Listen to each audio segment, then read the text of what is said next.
today. So bear with me for a second. Um, Last time we started off by springing a trap that we knew was a trap. So we had a counter trap ready for it. It was all very theatrical. Um, uh, we had been tasked with finding this illusionist and a pirate crew that didn't have any particular name, and they had some very creative but unconventional piracy tactics that they got away with until someone knew how their shit worked. Um, we uh, spent a few days following that encounter, searching the little cove area that they were based out of until we found um, their stash of all of the ships that they've looted, including a very important Bismarck flag. And then we set sail east towards Port Peril. We passed an island that seemed very beautiful and luminescent that we had to sort of curve past as we angled east to a more southeast direction, going around the island and taking a peek. There seemed to be some people on there that were like waving their hands around, and we're like, oh, maybe someone needs rescuing or something. And then when Grask used the spyglass, they were actually like, hey, fuck you, go away, stay away from here. And we were like, okay, rude, but whatever, we've got bigger problems right now. We'll come back and kill you later for your insolence. We then continued to take advantage of a strong eastern wind while we had it. And then we came across a pathetic little dinghy with sails that were like seemed to be like multiple sails stitched together, working very hard, going the wrong way against the wind. And when they were ordered to weigh anchor, they did so after a little bit of confrontation. Guy revealed that he was a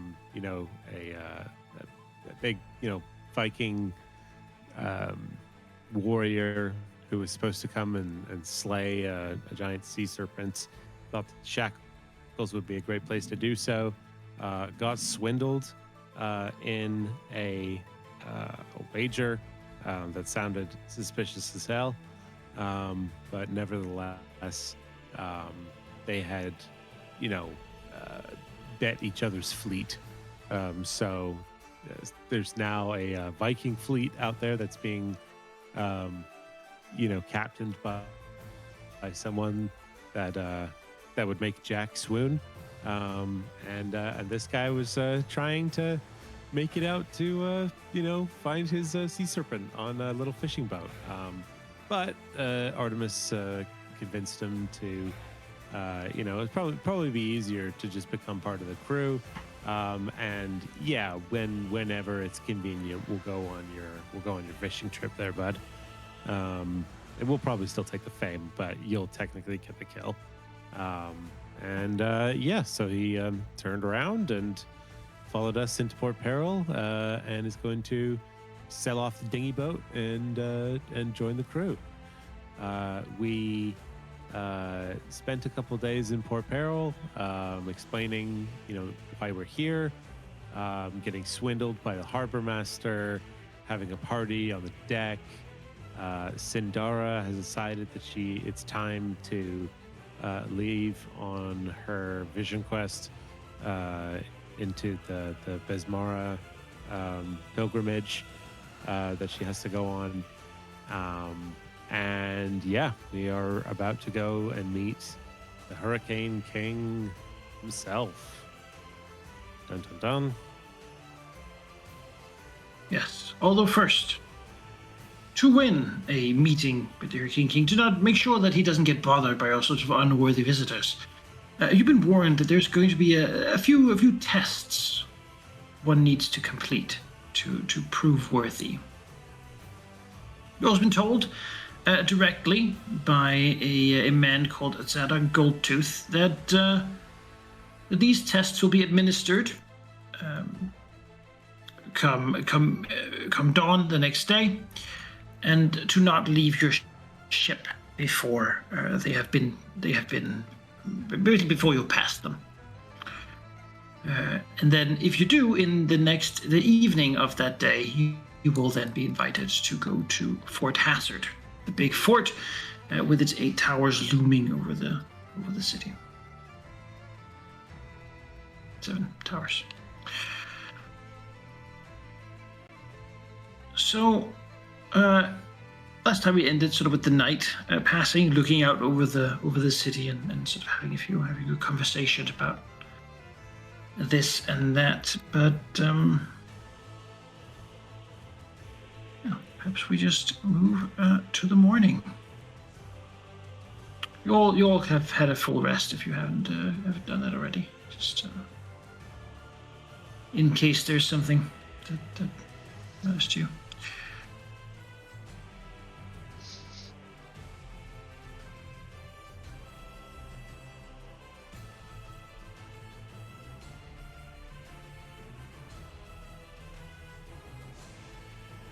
How are you all getting ready sort of in the morning?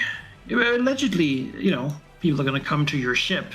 And certainly as you look out, just as dawn approaches, a couple of people have set up like a stall, selling like fried dough. And then someone's got like a piece of cabbage that they're being given. And, people are sort of gathering around. Seemingly this isn't an entirely novel spectacle, but certainly something that is going to draw a crowd to whatever's happening here.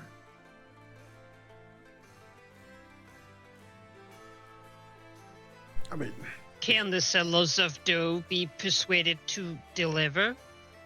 Or is it only for people watching? Not. Seems to be for the viewers at the moment. They buy dough, but maybe you can throw some money at them. I'll throw some money at them. Well, that smells nice, like sort of like a cinnamon.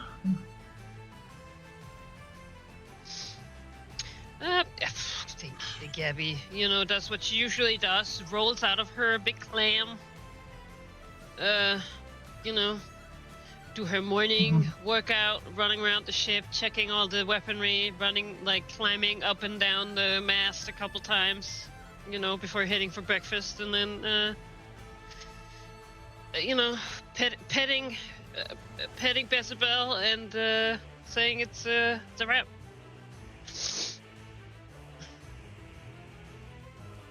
Yeah, I think Grass is certainly a bit more, I wouldn't say wary, he's a bit more focused.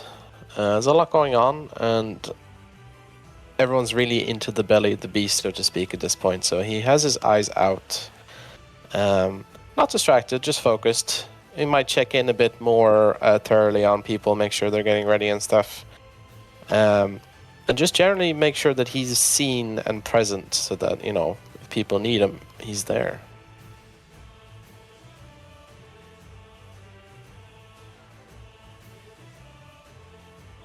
Going to be a crowd. Artemis, of course, has the most stylish of his coats. Just gonna say, makeup, transformation. Yeah, no makeup. No. Maybe a little bit of soot around the eyes, for that cool sort of hooded look. Oh, cool. Yeah.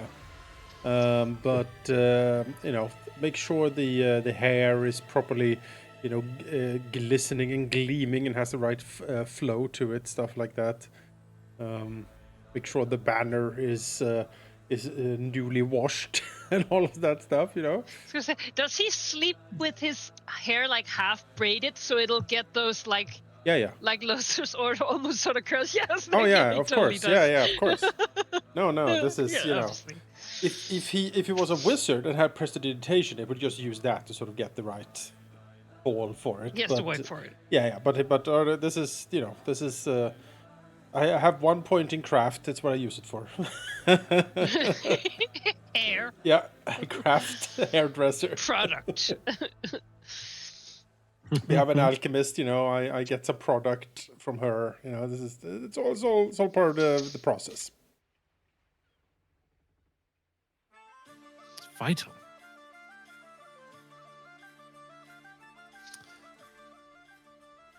Tempest, I think, is very excited by what's going to happen here. You know, not just the prospect of meeting the Hurricane King, that's pretty something, but also, you know, perhaps a chance to peep at the Master of the Gale Winds. And I think at this point, with our notoriety being out there, it's kind of like, fuck it. Any pretense of like hiding what I do, like that's over. That's done. So it's time to just embrace being who you are. And so mechanically, there's a number of things I've noticed recently I've been doing wrong that I'm going to try and fix lately. So story-wise, I'm going to explain those slight changes as Tempest having, you know, held back or nerfed themselves or just not fully embraced in the way that they are now. Taking the Just weights more off loose with it. like Rock Lee. Yes. Yeah, exactly. So there's a lot of almost like monk or dancer poses as they like try to like, you know, channel elements and try to just go with the flow instead of like forcing the flow. Right, you direct the forces, you don't force them, so to speak. Previously. Yeah, exactly. Yeah, just trying to embrace it a bit more. And you know, having a couple days just chilling on the deck here has been a good opportunity to embrace that. However, they're also going to just affix the religious symbol of Gosray in a way that kind of blends in with like the seaweed hair and everything. So it's like a passive observer would probably miss it, but you know, someone who is of Gosran faith would definitely know the shape and perhaps be more likely to catch sight of it. Just gonna try to place it like so. Try to make use of that experience smuggling background. Yeah. Does Tempest revere Gosray? Absolutely not. No. Tempest is now like a dedicated, almost zealous Besmaran, but believes that this is perhaps a way to get an in to speak with or get a little closer to the Gale Winds guy, since I know he's a Gosran. And Tempest absolutely believes that Besmara would approve of faking to be a priest of something you're not, in service of stealing something that you want. So it's doing this as an act of faith in Besmara. All right.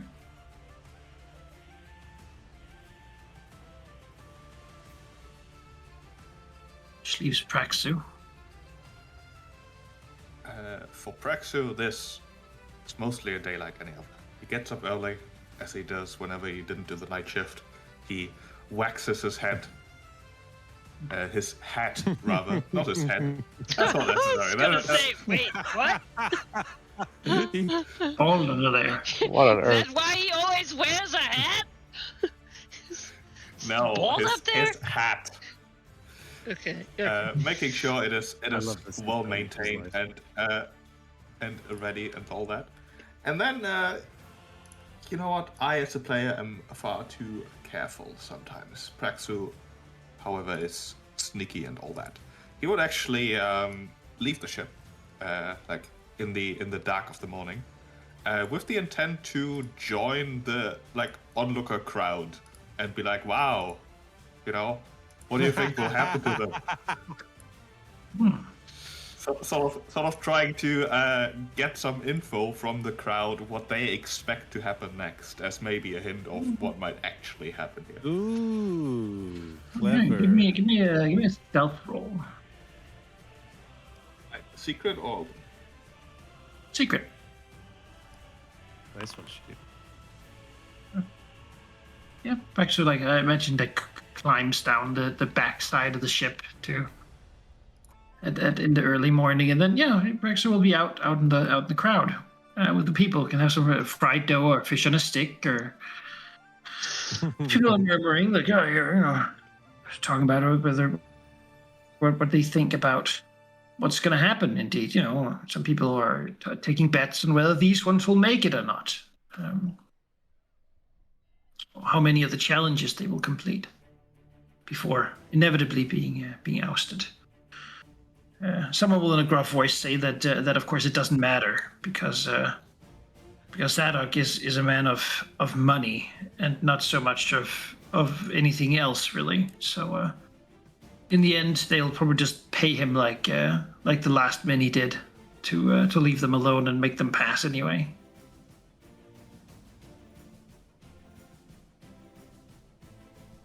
Well, the person they're talking to will remark that of course that left the other captains with no ship. So most are likely reluctant to take that path.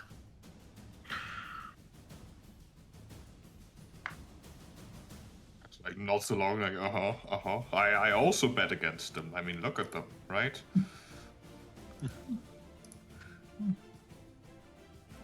Well, Praxis says that an old man sort of hunched over, standing next to him, will say, "Oh no, they will do just fine. Don't you recognize that ship? Just a fearsome tide that be. Haven't seen her in many years." Didn't realize they must have stolen it, surely. Oh, perhaps. Perhaps. Certainly wouldn't be Gemma herself sailing it, but well, it was not lost. A ship like that is bound to have an excellent crew. I will bet for them. Praxu makes like a show of like scratching his chin, thinking about his gambling position here. So you say, you know what? You've got a point. Maybe it's worth keeping a look at this crew in particular, Not just now or what's about to happen, but afterwards especially, because, I mean, even if they, however they acquired the ship doesn't really matter. It's what they do with it, right? Well, I'm sure the story of how they acquired it would be most interesting, actually. But, yeah, well, always was a bit of a story man myself. Off on a pipe.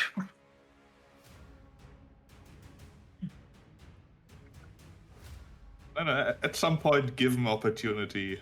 After Praxu thinks he's heard enough, he will attempt to get back on the ship without being seen. Why don't you give me a bit of a gather information check as well? Sure. Since we need to know how much useful stuff you get out of the crowd. I mean, my angle would be less participating and asking and more like trying to blend in and eavesdrop. I'd love to roll stealth.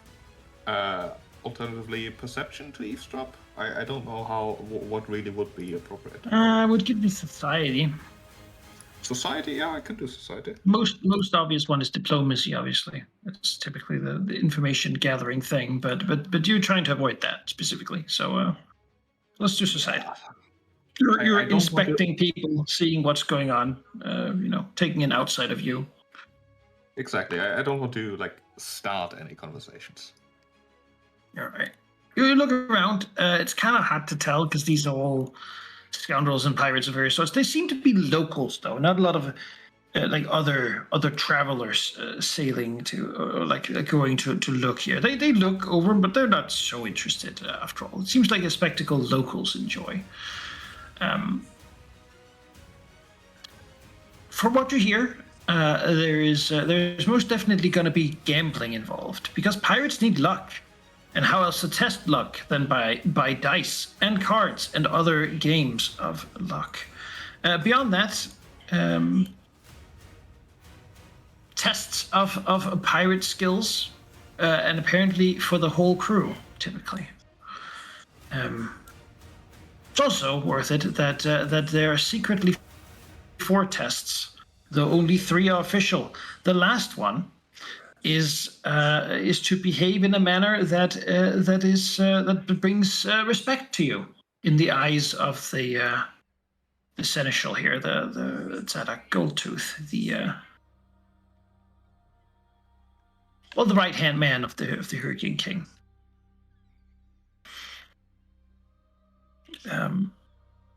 Apparently, people enjoy seeing Captains Spitter and Spud, as Tzadok completely shows them how little regard he has for them. Right, so part of the test is to be sufficiently but not overly belligerent towards him to, get his respect, something along those lines. Actually, Praxu gets the idea that the man is he has the veneer of being a brute, but under that brutishness there is a keen, intelligent, and wide planning mind. That a Goldtooth is certainly a brute in battle, but is also the one negotiating tithes with merchant leagues, and really has made a fortune without ever really leaving Port Peril much. He's been a pirate on the Filthy Lucre, the Hurricane King ship, but of course nowadays it's mostly stayed in port. Somewhere secret perhaps, but in port it is.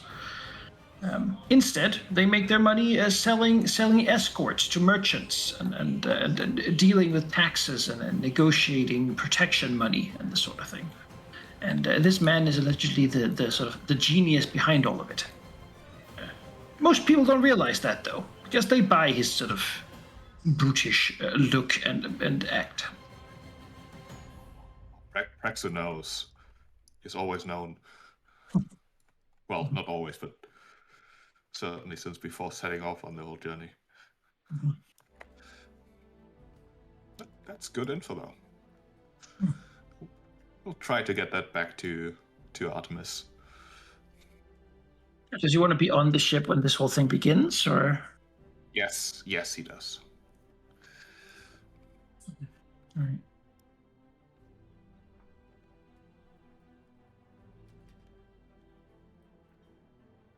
I'm guessing he doesn't bring any fried drow back. No, part of getting back on the ship will likely involve diving. They would probably not survive that, so he's not even gonna try.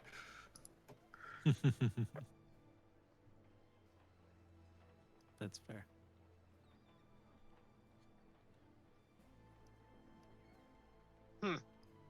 Tempest doesn't even eat, but they smell good.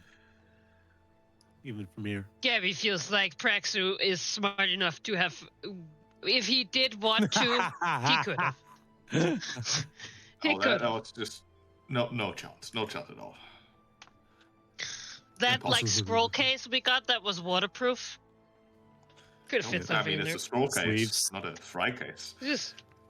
Yeah, like a burrito. Put it... Yeah. Krupp will make you some fried dough. We have fried dough at home, Gabby.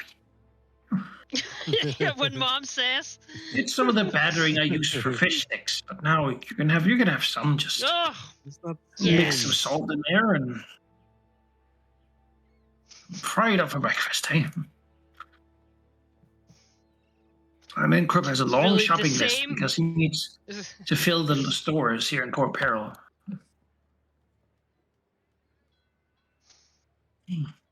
Great. Well, we gotta make sure we get through now, so that we can get all the food.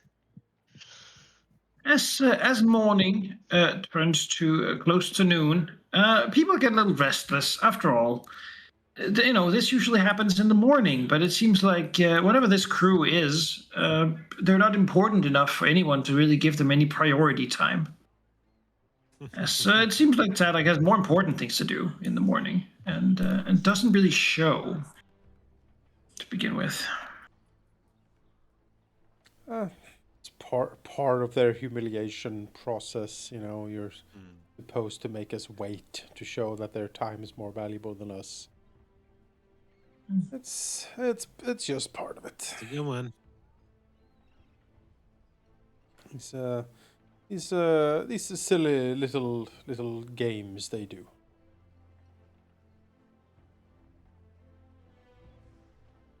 Does Praxu make it back on the ship by this time, Monica? Oh yeah, you got plenty of time. At some point, then Praxu will like walk up next to Artemis.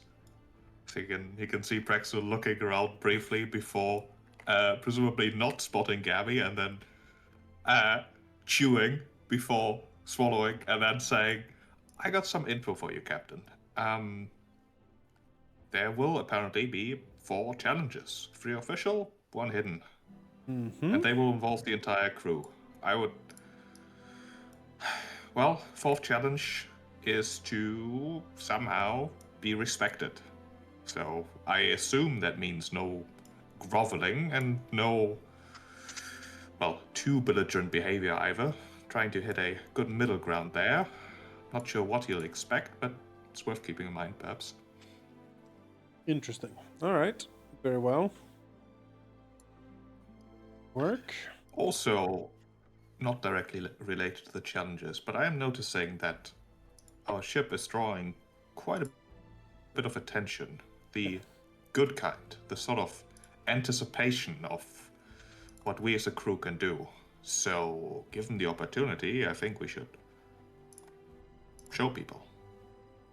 Not sure if we'll have the opportunity or how, but leaving a mark would certainly be remembered. Oh, absolutely. I intend to give as good of a show as we possibly can, Mr. Praxu. I certainly hope that the rest of the crew will do the same.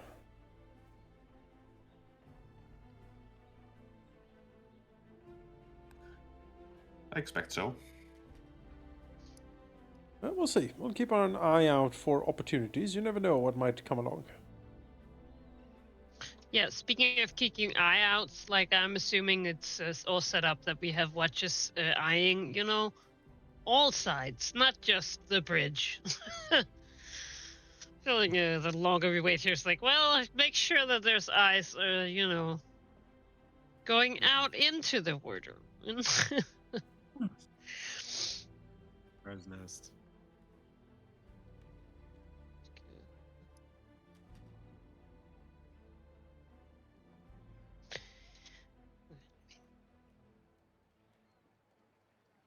Yeah. A bit of more time passes. Before then, you hear the crowd sort of hush a little bit as a man comes walking down, flanked by a couple of people. Seems like a mixed band of pirates. Certainly an alchemist in there. A couple of others wearing cutlasses. One of the dwarven wizards all come walking up from along the dock, looking menacingly at people.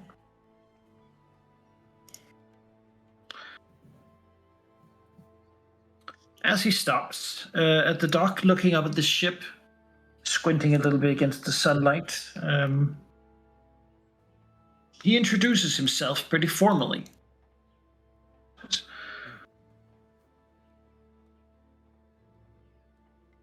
Captain of the Fearsome Tide. I am Cedric Goldtooth, representative of the Hurricane King, formally recognized to be his actor in this meeting. As part of this, and in accordance with the law that governs this city, I command you and your officers to present yourselves before me upon the shore. See. Looks upon this place. He seems to not be happy to be here. Yeah. He's scowling a bit and looking at you, and is generally quite tall.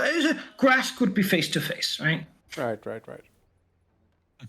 I can Yeah. see the gold tooth.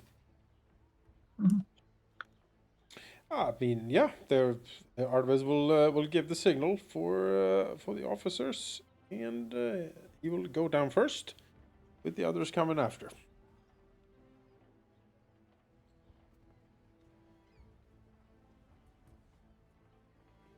He looks at you. He was Master Goldtooth. I am Captain Artemis Keen of the Fearsome Tide. As requested, we are here with my ranking officers, pointing at the party. With them.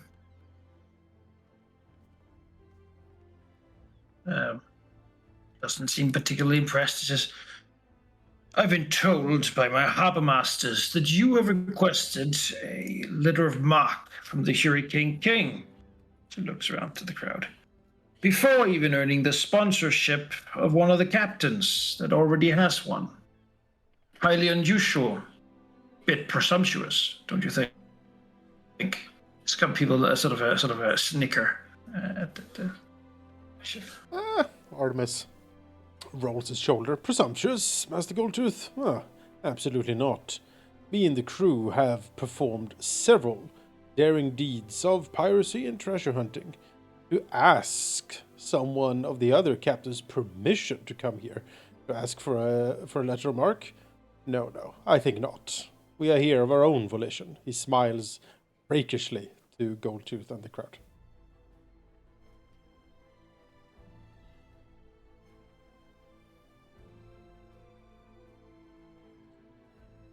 Yeah. Frowns again further at this retort to his mocking. Well, Captain, safe to say I'm not really impressed by the stories I've heard. What was it you fought some fish people who were in a drunken brawl? Not really the stuff of legends, is it? Raided a few ships down in the Fever Seas. Shakes his head. Almost died a couple times, as I hear it. Pearl fishing, dived down and fought some clams. Very impressive. Certainly your string of good luck has led you here. Artemis smiles. The blood of our enemies still stain the waters of Lilywhite. I'd be surprised if they don't rename that city to Rose River or something, for all the guts and offal that we poured into the sea as our enemies fell, and we single-handedly saved the city. As for the Fever Sea, well, he smiles. Not only can one find true love on those seas, but also fantastical booty, as he sort of indicates towards the Fearsome Tide, ceased as, I dare say, my birthright. For I am Captain Artemis Keen, related by blood, strong and true, to Gemma Redclaw. And I have come for my inheritance.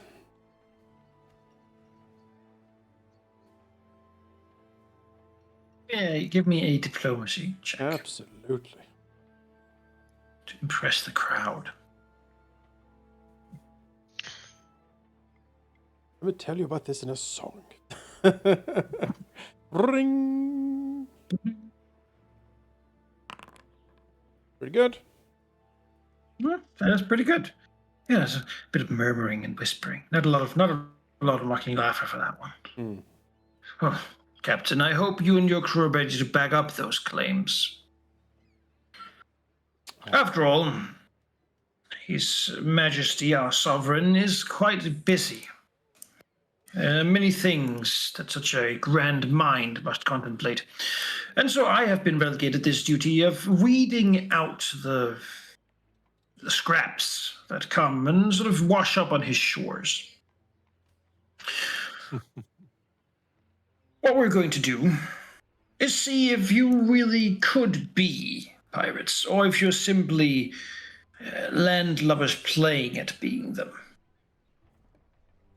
Does that intimidate you? Having to show your skill to the entire city? Artemis flashes his rakish smile and says, "It shall be refreshing to have someone to live to tell the tale of our deeds, not just be destroyed by our prowess."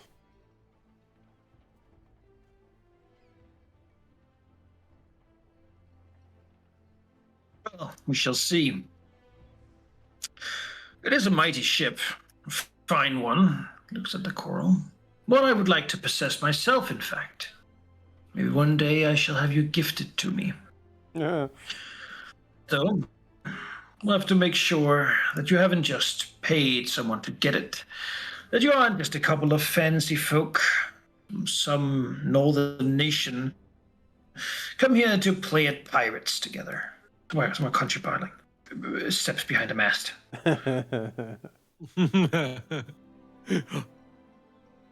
I'm going to need one of you to show me how well you can actually rig a ship. Captain, pick one of your people to represent the crew in this. Rigging, you say? I used to be a rigger myself. Well, let's see here. What skill is rigging again? It's like over my things. How does rigging work? I mean, it's athletics acrobatics, right? What's athletics acrobatics? All right. If it's climbing, I'm pretty good at that. Sailing lore. Well, I have that too. Sailing lore, yeah. Yeah. Rope. Oh yeah, we have Tempest as a rope runner. I mean, that's pretty good. Yeah. How's your acrobatics, athletics, or sailing lore, Tempest? My acrobatics is plus 18, athletics plus 13, sailing lore plus 11, rope runner, and the steadfast grapple. Basically always have climb speed. All right, that sounds pretty good though. Yeah. Acrobatics 18. I mean, that seems pretty solid. Master Tempest or Master Widowmaker, the most dreaded killer to sail the fever seas. Behold the dead black eyes. You Choose a rigger. Tempest is just floating at this point. The crowd screams in terror. Small children run away. Oh no, it's the Widowmaker! Now, of course, you were hasty there in choosing your choice, but I will allow you to break through and make the choice now. The rules, regardless, of course, stipulate that you must do this only with natural handiwork. No magical spells, items, potions, scrolls, or assistance. That's fair enough. I think Tempest can do that too.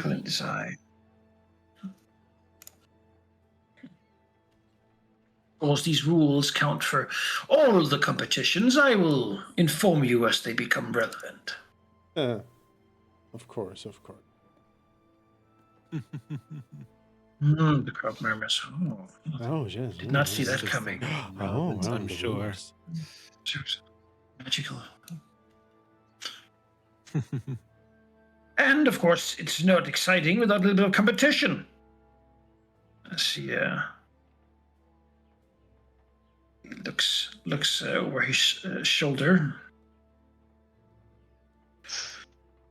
You points to one of the people in his little entourage. Go fetch the stingray. Stingray. And runs off. And then quickly the little boat comes over. A small two-masted ship. It says, I was given this by someone who was humbled in a previous competition. Now, it serves for nothing more than to give a little bit of competition for the next ones, such as yourselves. I will have one of the... No. It's a two-masted, a decent boat, but certainly not as big as yours. I will have someone try to rig this one, and we will see who rigs their ship first. Whoever does it first shall be the winner, of course. I'm fair. There's no magic on either side, naturally. Naturally. The rules go both ways. All right. Oh, success. And just to be sure and fair, you will both try to rig this ship. One mast for each of you. All right. Slightly. You take the front. His man who climbs up to the front mast. And let's Tempest go to the other one. All right. Sounds good. I'm sure that there's no way that he just picked the Yeah, easiest one. this has been prepared to give advantages to. Front one? Oh, no. Even if they're so fair, so righteous. Oh, the front one. Oh, my. Too easy on them. Yeah. Starting the competition starts with you at the bottom of the mast. The first step to rigging a mast like that is then to climb it and to get up there and getting it done.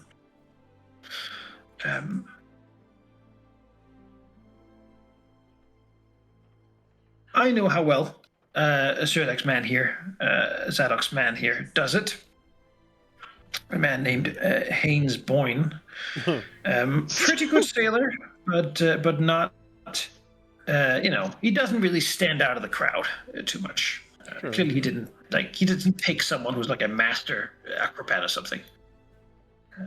All right. A grizzled-looking sailor. All right, Tempest. He was proud. Okay. Mhm. So yeah, no magic items or anything, but feats Normal are good, Bristle yeah? power.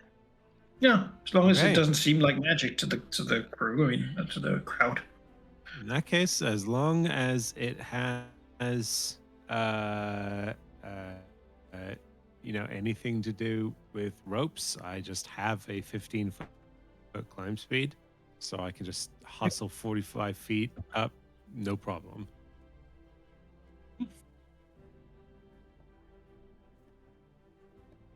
And any shenanigans beyond that would be to just increase that move speed. It is of course a race, so how fast you move does matter. And it seems like that other guy is moving exactly as fast at climbing as you are. Yeah. As you begin to climb, he jumps up and grabs it with his hands and feet almost, and begins scampering up that rigging. As you yourself, basically just the same thing, unperturbed, climbing up. Okay. I think beyond that, any shenanigans I would try to pull would be in like perhaps on the way down, just embracing like falling more, using like the four winds to give myself a little boost, stuff like that.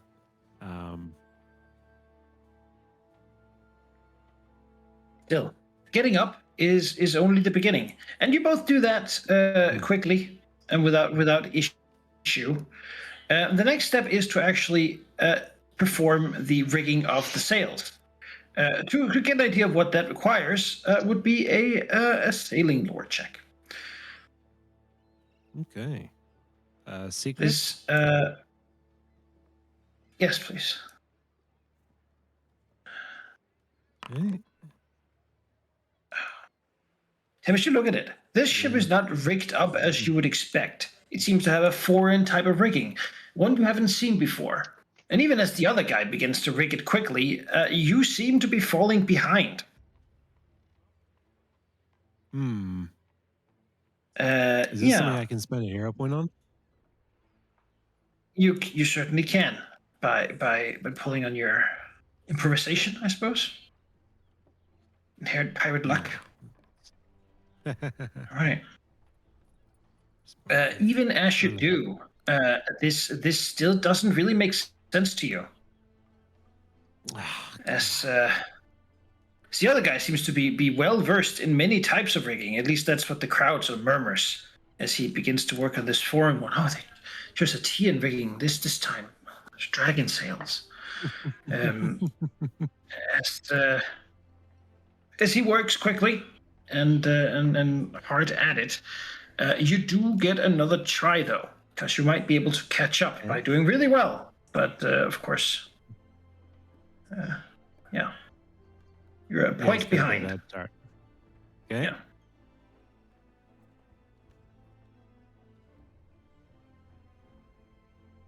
Well, I will try to just catch up. Yeah. Okay. Okay, yeah. With this one, you don't catch up, but you keep pace. You begin to get the idea. You see what rigging needs to get done. You begin to do your side of the rig. It seems like while you're doing that, he's sort of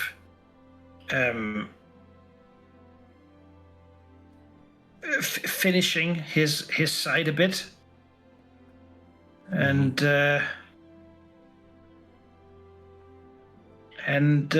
well. He begins to mess with some ropes over there, and suddenly you see part of his sail flap out wildly, catching the wind for a second and blow towards you. Having quite the chance of impacting your own sail work and perhaps even like knocking you off the mast. This I see. You could avoid it by letting go of your work, basically, and letting that all just stop and not fall. Or you could risk falling, but try to keep doing your job while he's wasting time trying to, seemingly sabotage you.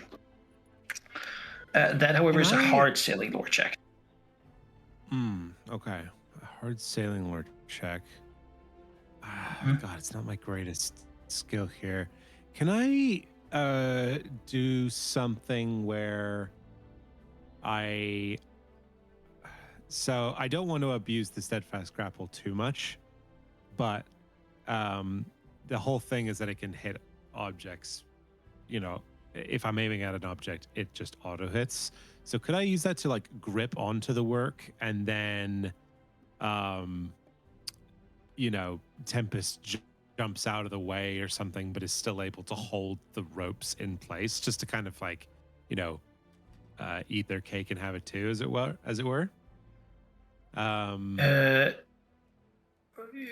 Holding in place is one thing, but given that it's a race, the way it actually works is that you spend 3 actions to do one of these things, so that would spend actions you don't spend doing the thing, which would put you behind. Right. So you could. Gotcha. That would certainly be a valid way of getting out, basically, and then getting back to it quickly, instead of having to reclimb. But okay, I'm just trying to think of a way to deal with this incoming sail here. Is this something perhaps I could just use deflecting wave on, or a shield block? Just try and face tank it while holding the work in place? You could just face tank it while trying to do the job. That's basically just doing the sailing lore check, continuing to do the work while being harassed by this sail. Okay. Well, I will do my best then. It's not my best skill.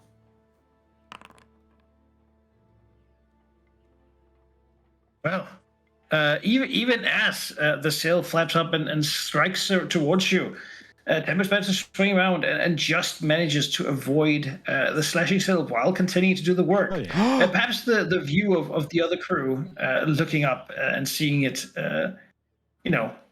inspiring them to just push themselves a bit further, catching you up a point as he spent some time trying to sabotage you. That said, you still need one part of the sail. There's just 4 of them total.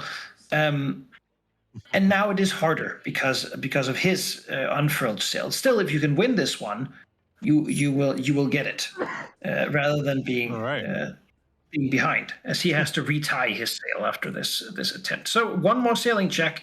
If you do that, climbing down for you is a non-issue. So Tempest is you're back if the to even. sail ever gets like too close, can they just like pop it with a air blast? You Just could, though. Of course, like, you would risk people calling for magic foul and being mad at you. True, it's not magic. But yes, that's fair. Slashing it with a knife or whatever. Okay, one more sailing lore. Yep. Come on. Nice luck. That's Well, you work on it, but it's not fast enough. It's not fast enough, and the other guy gets back with his sail and begins to clamber down. You still need to finish your knot work before being able to go. But okay. And then you do, and he's moving down. He is at the moment winning. Do you have any tricks to keep that from happening? You might be able to tie here if you can get down quick enough. I have a fair amount of so I have rope runner. I have my aerobatics mastery. So if there's any opportunity to do some like Spider-Man type stuff of like jumping around, using some slight air shenanigans to get in exactly the right position to have the rope follow behind to attach to this part of the rig and make that process very not just efficient but like flashy, make it a show, as it were. If there's opportunities to do that, Tempest would be very efficient at it. Or oh man, I haven't thought of what an item would be, but perhaps maybe I saw this coming and there's a tool I could implement. You have some oil on your hands, so you like slip down extra quick. I don't know. Certainly, you put a big pillow there. It kind of takes a minute though to. I have a lot of things related to being really good with ropes. So if there's anything that can, if those can give you bonuses in this rolls, moment, as I was just finishing seeing the other person almost getting down, I want the rest of you to do me secret perception checks. All right. All right. See. Absolutely. Blind. How far away are we? Are we like just at the shoreline watching this, or? Yeah, the ship is not that far away, but yeah. Okay. God, I hate not being able to see my own roll. Sure. All right.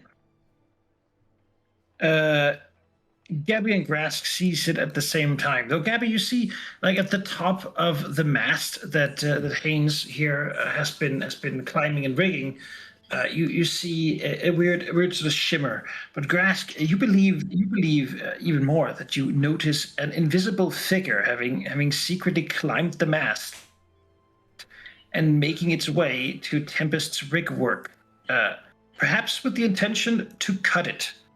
Which would make the whole thing collapse and seem like a massive failure. Well, I assume I succeeded, which means they are now hidden to me, right? Not. Well, I'm gonna use the point out action to make everyone here also have it not be undetected. Look, there's a guy with a knife in the rigging. Yeah. Can of wind on this on the pointed out spot. The challenge is like whoever's doing it, I assume, does not need to use magic, but I'm pretty sure I can bullhorn my own voice and make sure everyone hears it regardless of what's going on. So he will use that spell and everyone will hear it regardless of the noise, very clearly, him pointing out exactly that there's someone up there attempting to sabotage.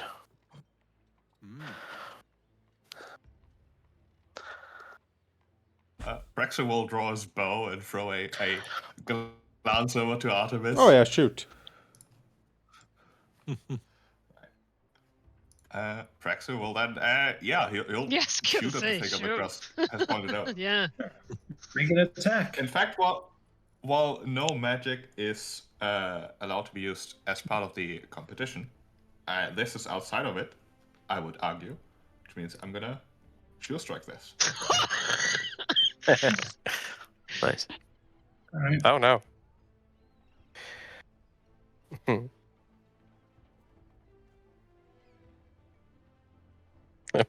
we lost So good he sheep. knocked himself out.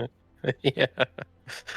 The Oh. orphan.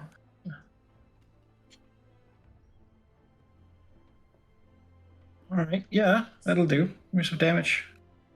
Not a crit though. Hello? Yes. Hello. Welcome. Discord is being very weird. Yes. Give me some damage. All right. Ugh. Are they off guard while Well, climbing? they're climbing, so they could be off guard. Yeah, they would be. They're also Yeah. sneaking. Sneak attack. In that case, let me add some Yay! 14. That's enough to hurt, you know. Yeah, that's, Arrow hits the target. the point is to hurt and distract rather than to, one shot whoever that is. Not trying to kill him. Oh. As Cyborg says, "What is the meaning of this?" As he sees Praxo do this, he himself draws his flintlock pistol. Master She looks at Goldtooth, this. says Firing into the Artemis. sail, attempt Steps to forward and sabotage, says, perhaps.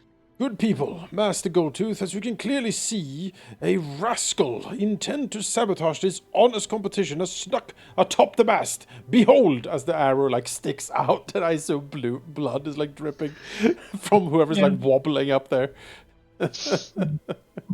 We said no magic was allowed in the competition, and Master Praxu quickly acted upon your very rules, Master Goldtooth.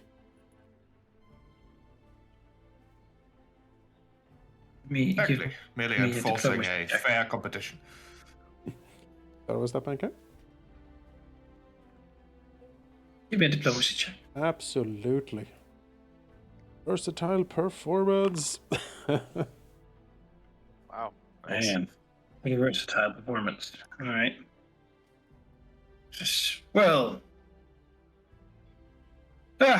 I suppose no harm, no foul. She looks up. Yes, but first oh.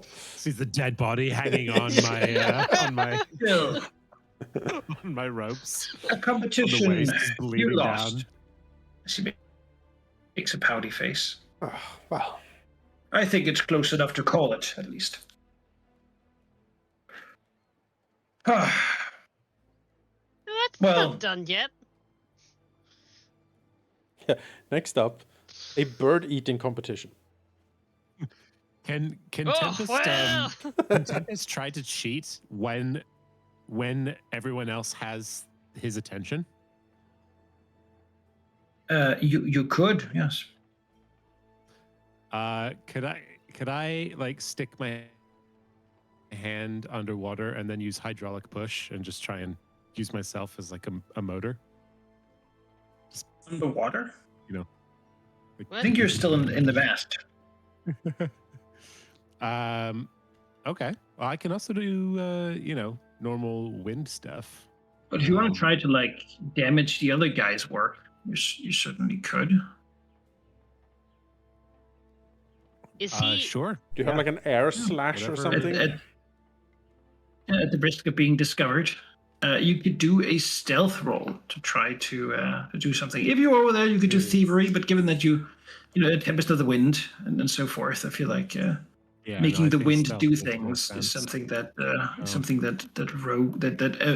air kineticist can do. Yes. Slashing the sails from afar with an air blast. Yeah, let's see if you All right. if you can just quietly and I stealthily have- do something like I this. have some things. Sorry, there's so Got a many sheets DC here. to do. Underwater Marauder. We're No. secretly damaging sails with wind powers. My experienced smuggler. No. Cleverly Although, sliding between some hidden things. yeah. For some reason, that feat is connected to my air gate. All right, cool. I'll give you a stealth check. Let's see how this goes. All right. Please. Well, no one really sees what happens, but well, I guess Grask would, actually, looking at his check before. Grask notices that while everyone's looking at Zadok and the sort of Praxel having shot, Tempest just slides down and you know a large clump of the sail from the other guy's work just sort of rattles and sort of tears a little bit, falling off one of the sail corners, sort of falling into a big triangle. Oh. It's because you guys know what the channel elements looks like. So it's Yeah. like one quick turn of here's how it goes. It goes to the like channel elements. The free one is the then stealth like air blasts into the thing, and then the remaining two actions are like 4 winds, and then it immediately like dies down from there. Just tiny little blast and Does that- sabotage well- all in one go. Would appear our saboteur did manage to do something then. Different, slightly. Artemis. Good work, Haynes. Good on you. You couldn't have known that someone would be so dastardly as to use magic to sabotage your work, as he glances to you, indicating that perhaps this man works for you. How, Master, find this scoundrel and take him away. Dwarf will sort of nod and sort of, he's not a good actor, so he's just like, come over here. Yeah. Get over here, Piltran. Hey, Jacob! Fucking get up here, you idiot! You got discovered! Artemis shakes his head, troubled. It's like, yes. You're lucky I That's all he suppose this first one will have to simply be considered a draw. Looks over, considers arguing the point. Yeah. Oh. Tempest certainly thinks that's some bullshit, but Yeah.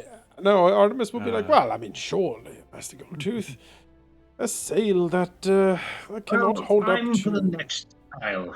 Okay, one fine. one of us cheated, the other one didn't. Seems pretty clear cut to me. It's fine. We can take a draw. It's fine. We'll win the next one.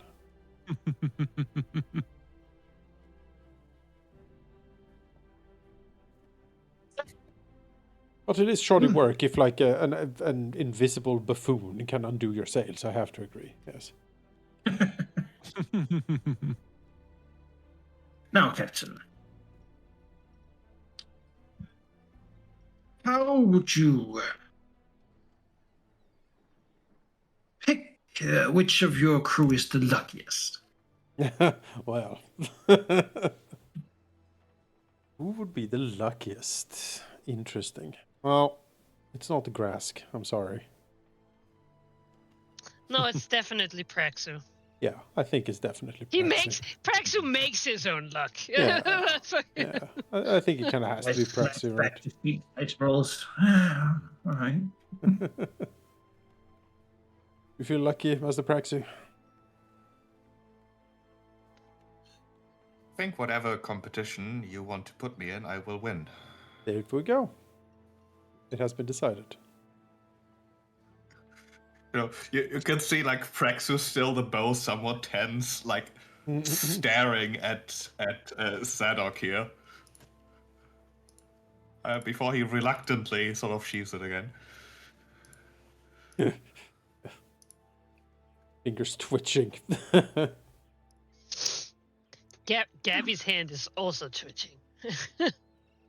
Sure. You This point is at some Praxu. bullshit. Yeah, I think Praxu is the lucky one.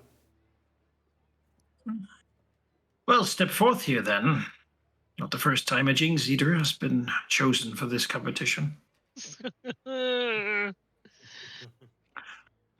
Praxus doesn't outwardly react. Still, step forward.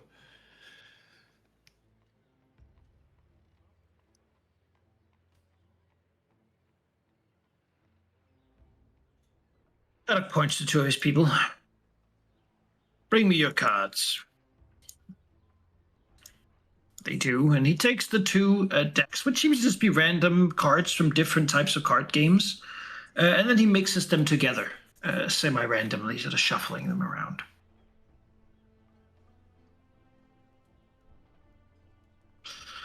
You ever play Bastard's Fool? She looks to Praxu. I mean, probably. This is Probably. me saying that. Not Yeah. necessarily Plexu. I don't know how common it is. Maybe it's one of the It games is that, quite that common among Jackson harbor enjoys. people. Because the benefit of it is that it can indeed be played with any random mix of cards, which is generally what sailors have on hand. Typically, you play it, and the winner gets to keep the other person's deck of cards, which means you sort of assemble up a pile eventually. You can gift your friends half of them or something to do something. But it is certainly a game you would construe as one of luck more than anything. Now, we play it using Port Peril rules, which means that the winner of each hand must empty a cup of Godburn rum. Oh no. I'm quite possibly the worst person for this game. Oh, I was gonna say he keeps doing that. I feel you, sheep. It's like, please ask for all the rules before we start. Well, he did say that he will explain the rules as they become relevant, which means that he makes them up. I think whoever we pick is yeah. going to make something up, you know. Probably.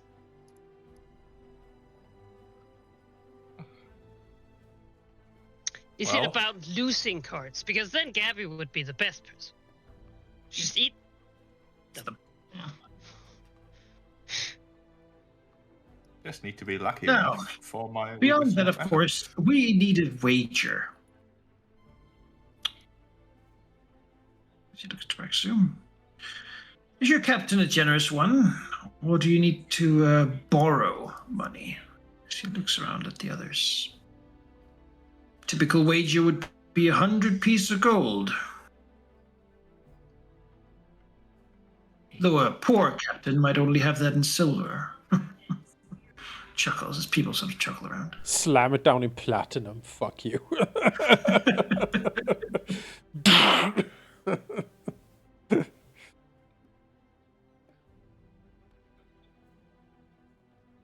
We have a. I certainly did not.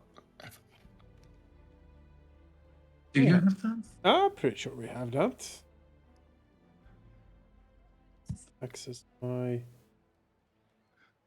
Yeah, we do in fact have 4 platinum pieces. Yeah. As a platinum. But wait, a platinum is 10. We have 100 gold pieces, but that's a ridiculous wager. He knows it. A poor captain could, of course, beggar themselves with a single piece of gold if they have nothing more to offer.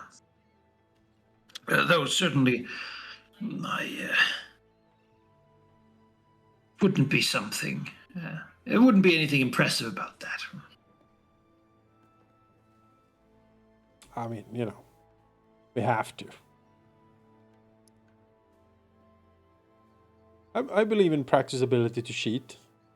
Besides, I will match it, he says. Yeah, 100 gold. Let's fucking go. See, from his pocket, takes out 10 pieces of platinum.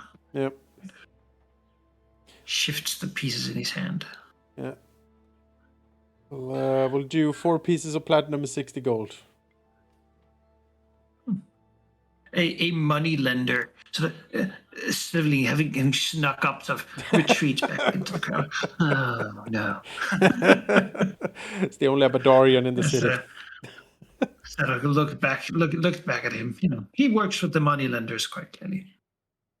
Says, if you had trouble making it, I'm sure some of that plunder could stand in for it.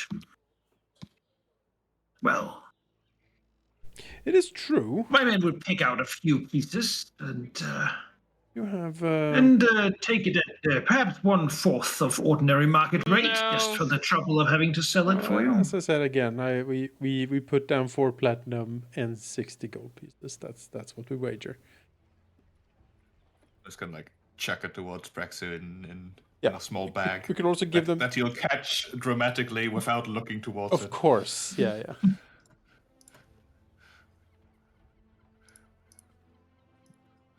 Oh, the practicing really paid off, I see.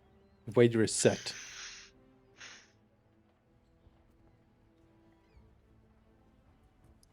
Right. He nods. Good. And then the next step here is to ask Praxo. So you're going to play this card game. Basically, it's sort of a bit of a poker style game. So you get some cards, some other cards drawn out and put on the table, and you're supposed to sort of get a match of different types of scoring hands. It is, of course, easier for the person who knows what cards are in the deck, which you don't at the moment, because it's this guy's deck. Normally, you might have looked through the deck, but that doesn't seem to be really something that's offered here. What's your strategy gonna be? Are you gonna play conservatively? Are you gonna play aggressively? What's his?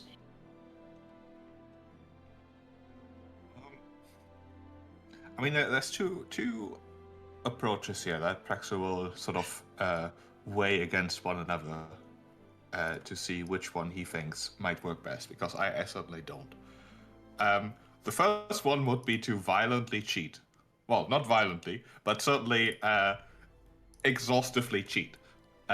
Trying to, sneak a look at the cards in the deck every now and then. Maybe have like a really shiny coin he sort of scooches forward so he can look at some of the upturned cards.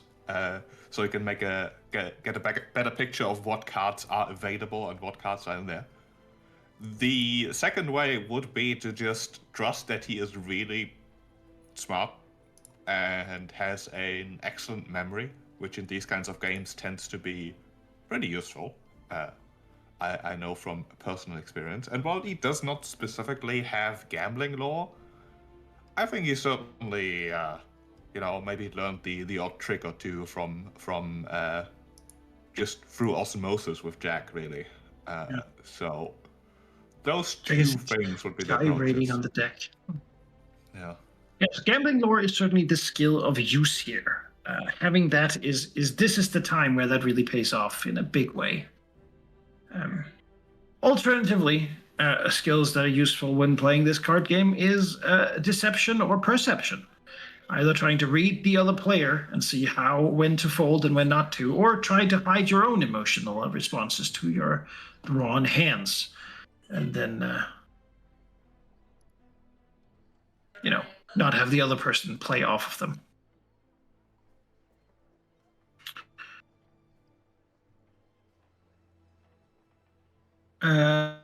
Overall, basically, you're going to have the wagers, and you're going to play it back and forth. Whoever empties the other person's wager and has basically won the pot is the one walking away with all of it and the victory of the challenge. There is thus no real way this one can tie. To do this, we're basically going to do some checks and see how many victory points you can assemble trying to do this. The game will be played in 3 heats, or basically 3 different matches, but point accumulation will be totaled for all of them.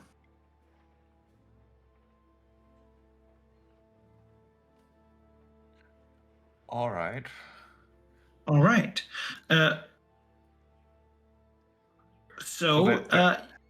There really isn't a way to cheat, as far as I'm concerned. You could definitely try to cheat, yeah. Okay, good. Cheating is based on thievery. Yeah, because I for doing so with sticky hands.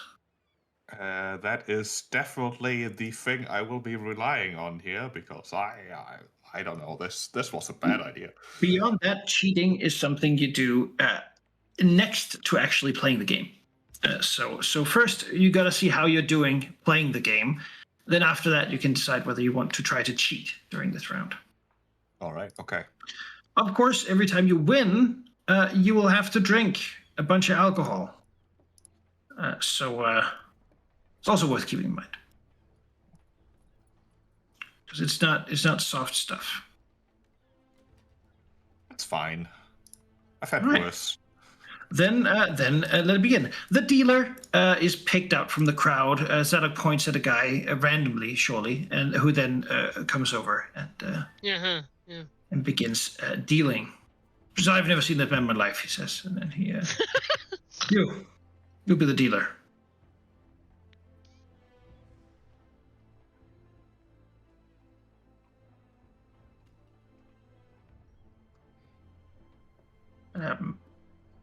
The area is empty except for the dealer, Zadok, and Praxu.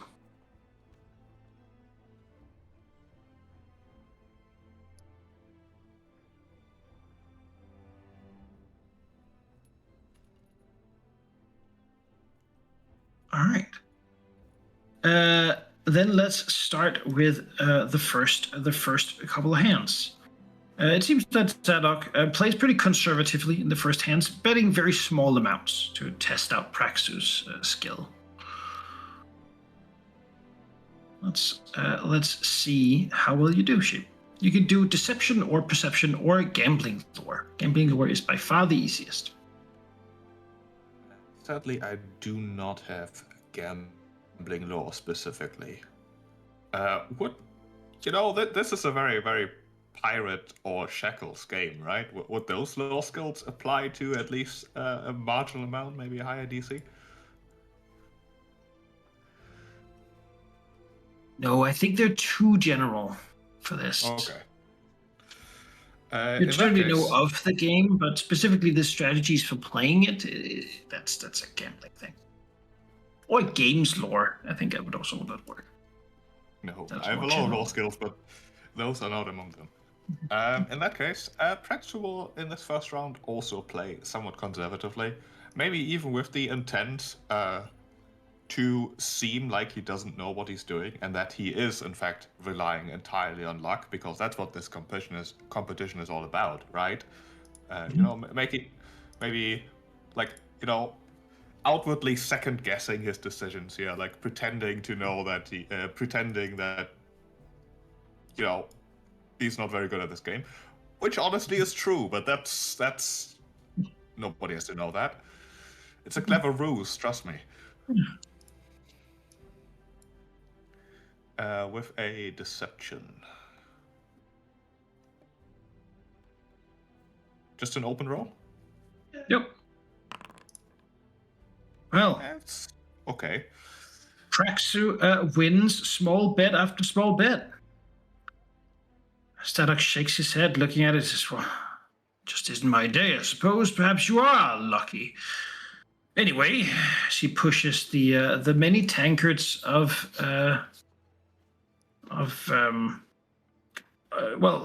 sort of sizzling, boiling alcohol over to Praxu. You win again, Master Praxu. Very impressive. I think we see what's going on. Yeah. I should have specified that I am in fact trying to lose, but I did not. You earn a point and 3 fortitude checks for this wonderful first round. Oh, 3 of Jesus them. Christ. Yes. Each failure is a sickened condition. Excellent. Well, he will of course gladly drink, but he is such a clumsy person in general that there will be a lot of spillage, as it turns out. Okay. We've sort of done the same thing on the Wormwood, pretending to drink the rum rations. Right. Praxu got practice in that, right? Mm-hmm. It's an old war wound, his shaky hands. He can't. Sounds like a deception check. I don't know. I Sure. feel like there's a lot of leeway with the beak. Do people really know how the Or beak in there. works? Yeah, how the beak works. Who knows how a beak works? Yeah. Oh dear. Ooh. I'm gonna Oh. Reroll find it. this. Oh. That's not much better. Oh, don't worry, Master Praxu. We will have those cups filled entirely to the brim so that you can spill some and it's perfectly fine.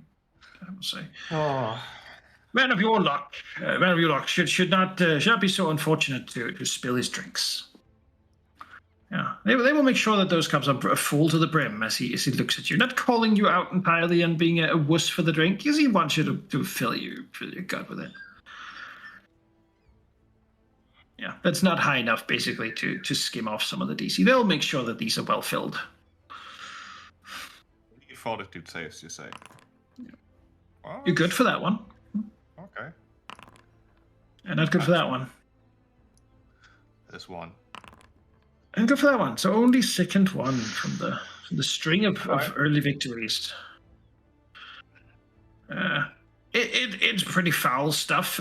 Clearly, it's like strong burns all the way down, and probably also once it leaves the body eventually. Either end. It's They could. Oh, it sort of man. makes your eyes swell and swim, and you have that sort of dry cough that you have to suppress afterwards. But he does pretty well, all things considered, keeping it in. Perhaps his allies, they wouldn't be fooled either. But yeah, he drinks it, and sort of looks at him. And, he earns a little bit of respect for being at least able to hold his liquor somewhat. Could give you a reroll if you want. I am the captain, so I can hand No. out a reroll for a fail. Give it in, screaming. No, like one failure is honestly far more than I expected. Very well. Far better than I expected.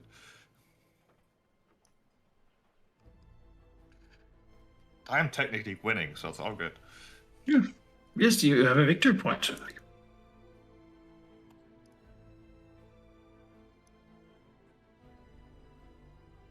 All right. As you know, the crowd is cheering. They like the gambling here. There's some people lost some money on Praxu winning, but some the money lender's rubbing his hands and letting people borrow some money for making more bets so they can win back what they just lost.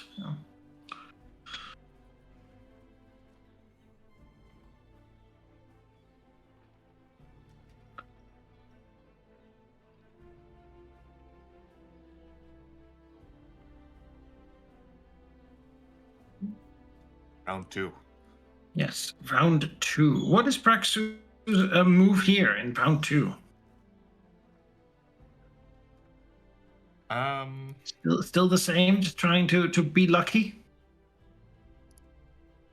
It worked so far. No, I think he's a bit fed up at attempting to seem incompetent because that's actually pretty painful to do.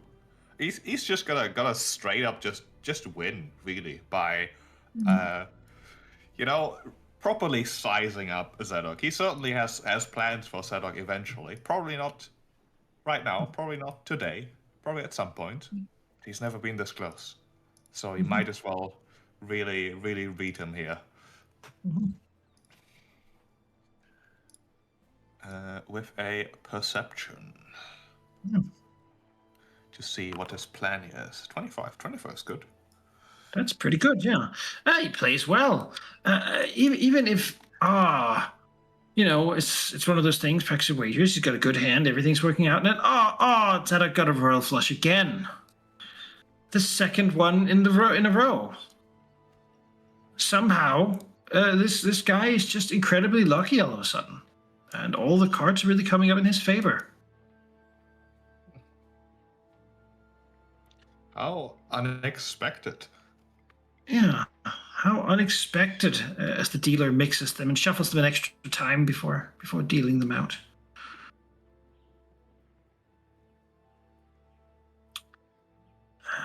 Right. Give me a perception check as you play this round. Open or secret? A secret one, please. Yeah, all right. All right.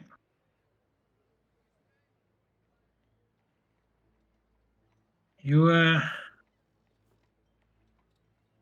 think for a second as you see some of the cards being shuffled that there appears to be on the back of them like little marks, maybe, but then they're shuffled too quickly and you can't really make out which marks they are.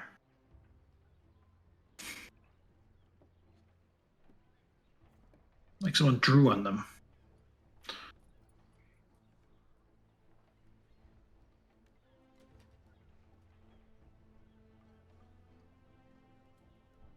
But yes, you make a little bit of a victory, but frankly, this round, Zadok just makes a bunch of points. Even though you play very competently, he is pushing ahead quickly, and he also seems to be a man who's very, very, very good at holding his liquor.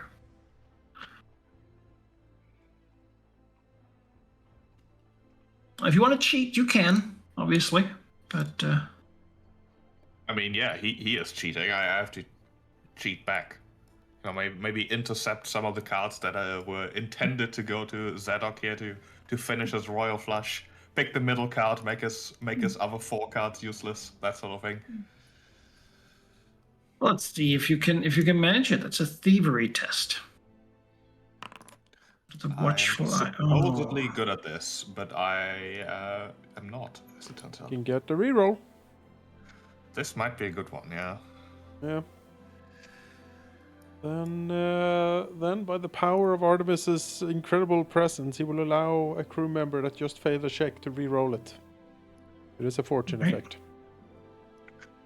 How does this look? How does Artemis make this? I think this like happen? he sees what is about, like what Praxo is about to do, and He sees it. yeah, he sees it, and he will, I think, just strike a heroic pose, or just do something to draw a lot of the attention of the crowd, so they don't see when Praxus sort of a bit too obviously perhaps reached for a card that wasn't his.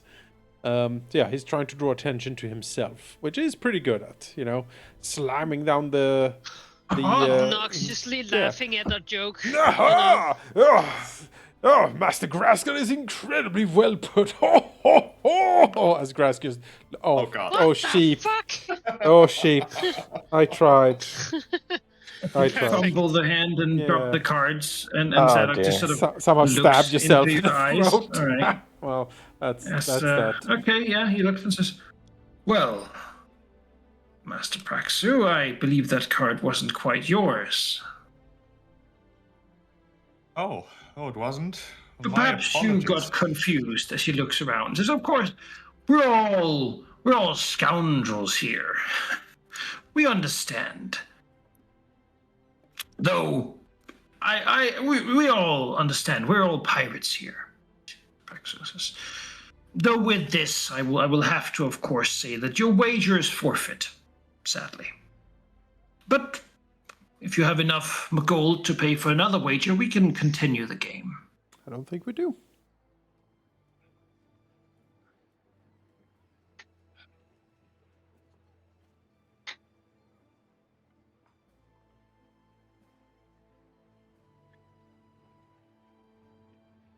I think the only like in character thing here, not necessarily in character, just the only reasonable reaction I can see is that basically like Praxu slowly stands up, like scooting the chair back a bit that he's been sitting on, and just wanders off, seething. Basically, I mean, there's no way to recover this. Like, even on even on a roll, I would be hard pressed to win this competition. Of course, Captain, it seems like your crew's not up for it. Maybe you yourself would take the stool. We can let you borrow some money for the wager, or maybe perhaps you have one coin. This is always an option to gamble a single piece of gold. I mean, Grask is pretty observant. How does Grask feel? Like perception, pretty good at that, right?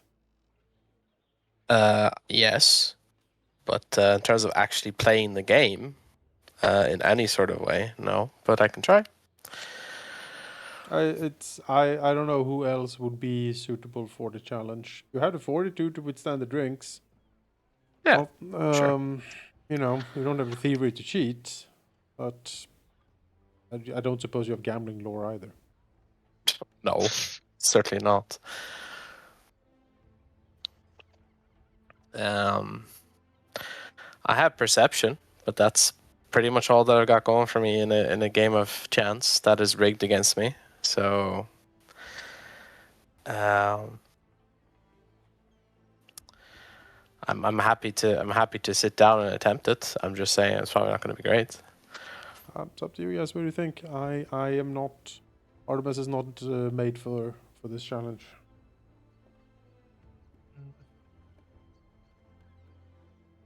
I mean, Artemis' deception is pretty good, right? Well, probably not that good. It's plus 14. I'm trained. Sadly, versatile performance cannot be used for deception, I believe. Only persuasion. I drew useful cards. Yep.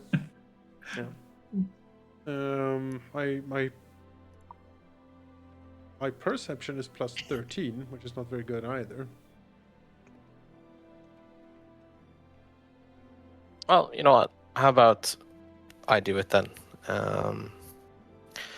Maybe I will just play so straight that they can't cheat in my presence, because I basically pointed out every single time they attempt to do it. I've never had someone not trying to cheat, so that's going to throw them off. Yeah, we'll see. We'll wager a single coin then. That's kind of what we have. Okay.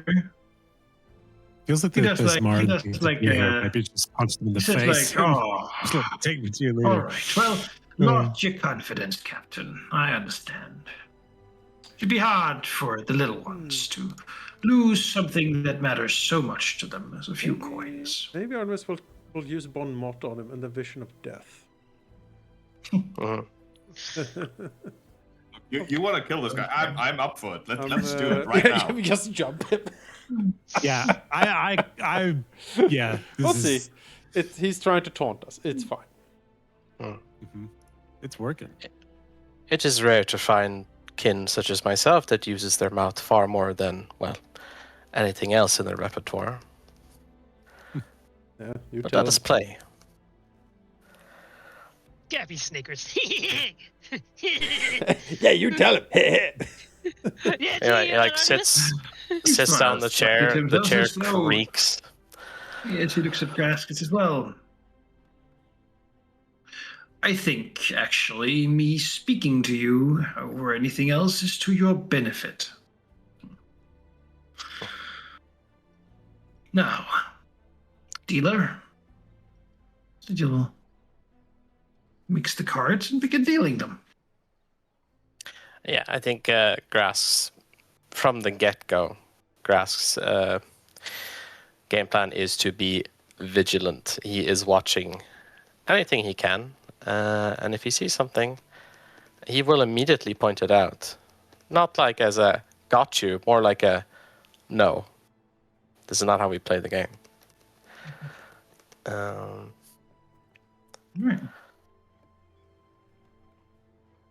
Well, Not to them, but mostly the crowd, you know. They can cheat all they want, but the crowd, they can see.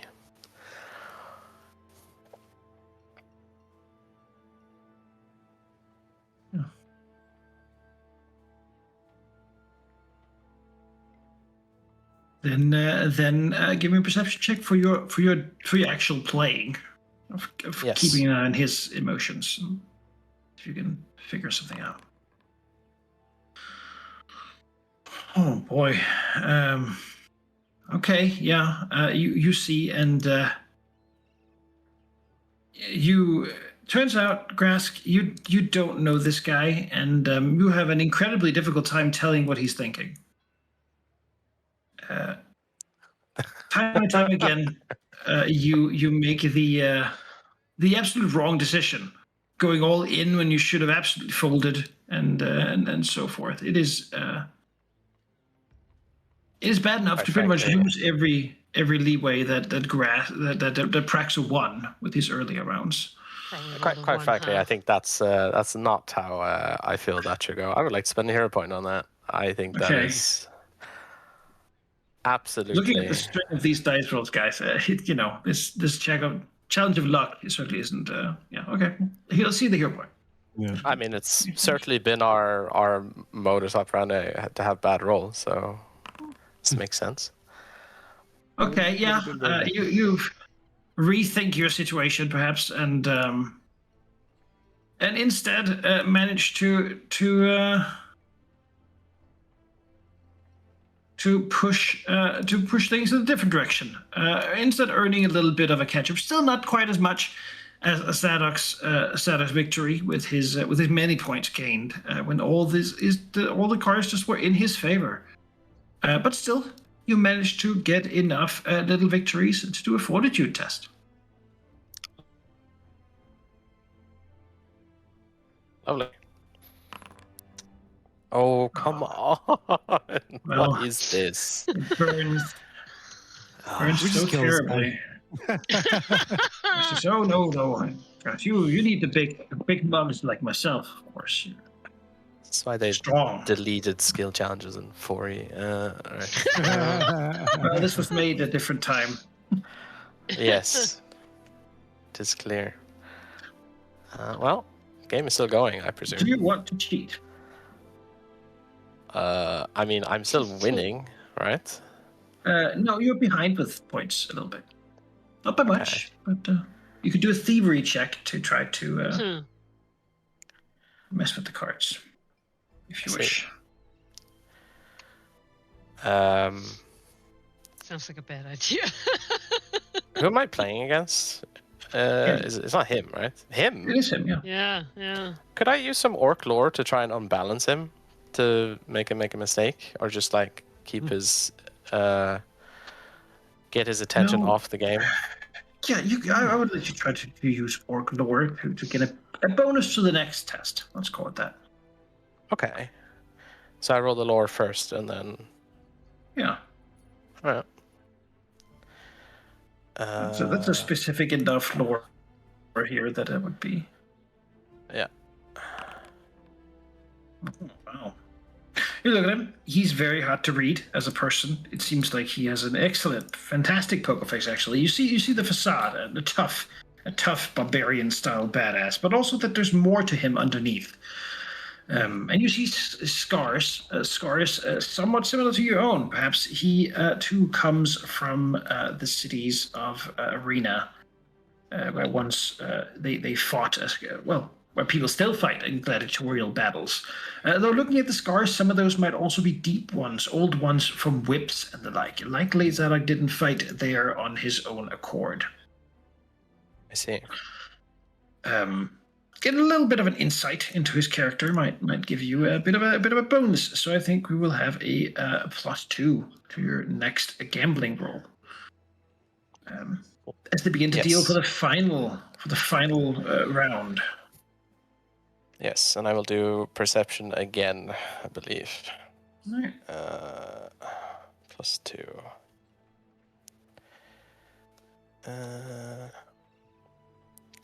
Surely. Why does Grass keep saying he's so whipped? I don't get it. Right. All right. Not terrible. Yeah, you're playing, and you're playing fairly well, making some headway and such. Zadok even nods a few times. Okay, see. Having basically added to as much to the victory as Praxu did before Zadok's sudden windfall, putting you at a bit of an even score, very much back to where you started this entire thing. But then suddenly he says, "Well, I'm getting tired of this game now. I will go all in." And looks at the let's get the final hand of cards. Winner takes all. With a slight smirk gleaming in his gold tooth. Give me a perception check if you wish. Absolutely. Oh. All right. Well, you just noticed that it seems like the dealer is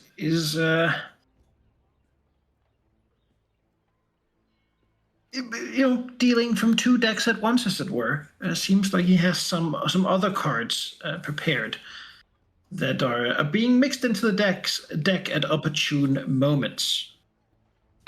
And dealt to Zadok here, who seems pretty confident at his hand as he begins to draw. Well, I mean, as soon as I spot it, there's no room to allow that to continue.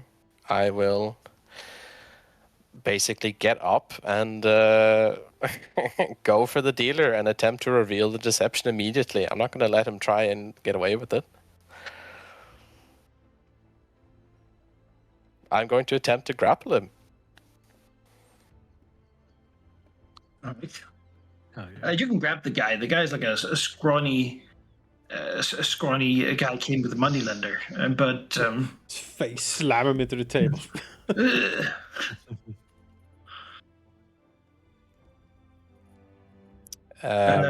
yeah. All right. Yeah, you'll just sort of completely stop everything and push. You do realize though that if you were quick, you might be able to, instead of revealing it, just grab the top cards for yourself. But I could. but of course, if Grask wants to throw down, then that's an option. What type of roll would that be, or can I just do it? Would be, reveal well, this pocket to everybody. Initiative based, so I guess that would be perception again. Is that what What we if do if I was to attempt to swipe the card? Yeah. No, I think I'm going to go a different tact here. Yeah. Um, All right, you grab the dealer. Zadok looks up, frowning. Says, "No, Master Grask. Surely you can't blame the dealer for your own bad luck." There's no blame to be had here. I only wish for a fair confrontation and someone attempting to deal from 2 decks, as he will attempt to grab the 2 the dealer had. I don't think that would be fair grounds for fairness. But how about this? How about we try the round again, and this time we deal from 1. Artemis steps forward. I shall be happy to deal.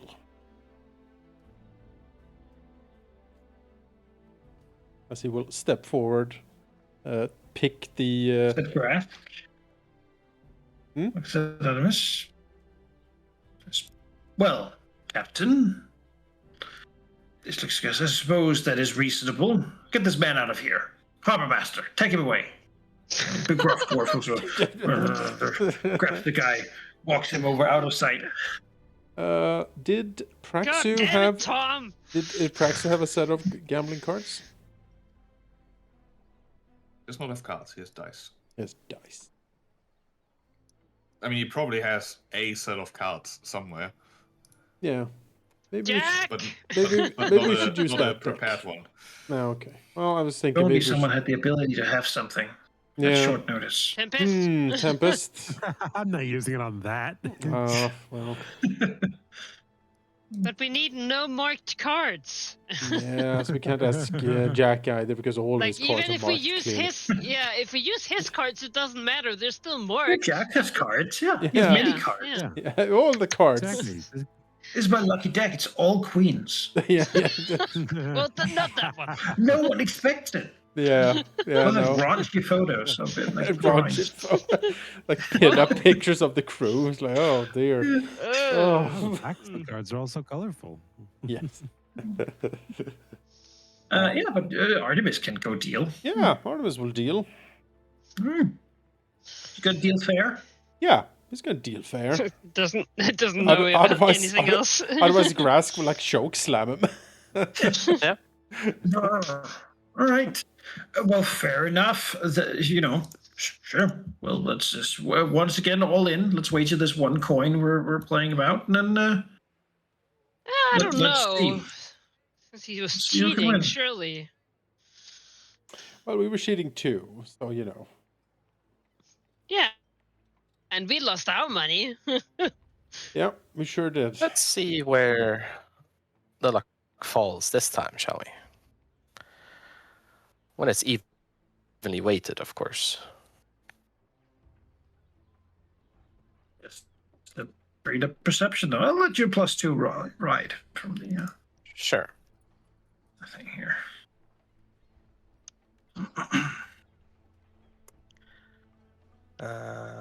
+2. No, I don't want to put a minus. I want to put a plus. Maybe if I just put 2, it will do it. Yeah, there we go. All right, well, let us see.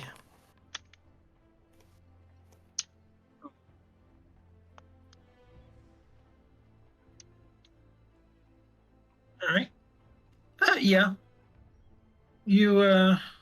You managed to tip the scales. If not for Praxo's earlier work, it would not really have worked out. But with it, you end up 1 point in favor, meaning that you win. Sort of a non-impressive sort of victory based on the fact that this guy got tired of the game, probably, and you managed to have some good luck in what cards were brought out, winning with like a double 7 or something. Yeah. Yeah, as he went high card king or something like that, and then he puts down his cards, shrugs, pushes the gold coin over to you. Says, "One fair and square, then." Close and well fought, I would say. Suppose everyone's allowed to get lucky once in a while. That I agree. Perhaps Luck you is a should come pirate, it's deal quite for us later, Captain Artemis. You seem to have a knack for it, and me and some of the crew like to get down to a game sometimes in the evening. Artemis just, smiles. As he Drinks for us too, perhaps. as he pats Grask on the shoulder, heads back to the others.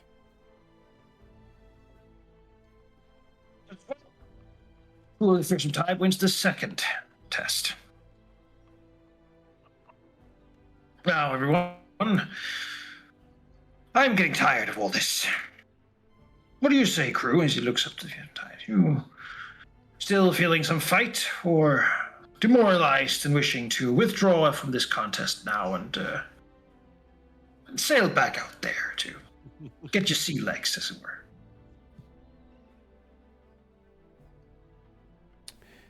He's giving you an out to withdraw, to no longer wish to get a letter of marque and meet the Pirate King. I think we're good to continue. Hey, let's give us a real test.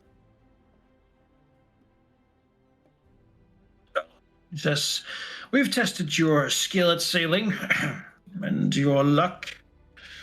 So far, it turns out you're looking up. Who would have thought? Now, the next test is one that pirates, of course, need to be good at. One I myself enjoy quite a bit. I shall have one of my men board your ship, and we shall see how long it takes you to stop them from doing so." Okay. Tower defense on our ship. Is that too much for you? One of my people against all you officers, and yourself, Captain. I can't see how I would. Good. Good. It would be embarrassing to lose to a single man, of course. But it is more to show the crowd that you are capable of such a thing as Ruby. Yes, let's hope there's no more invisible buffoons. It would be a shame as Gabby unfolds her murder claw. The crowd goes, "Ooh." In the interest of contest, this one man will be counted as competing. But if there is anyone else found on our ship, then I will assume they are not of yours, and they will be dealt with. Just for the crowd Of to know. course. Of course. Yes. We're all playing fair in this place. Manikai. Of course, as well, any damage to ship or property while this contest goes on is, of course, also fair game and can't be helped. Mm. Right.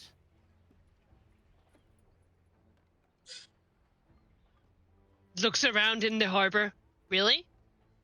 Oh, really? You sure you want to? Okay. Sounds like the Looks at the boats lying adjacent. necklace of fireballs. All right. Let it rip.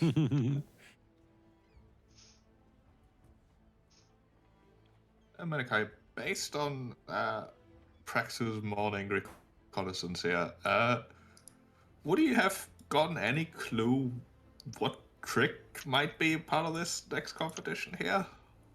Like, did he overhear anything that could be relevant?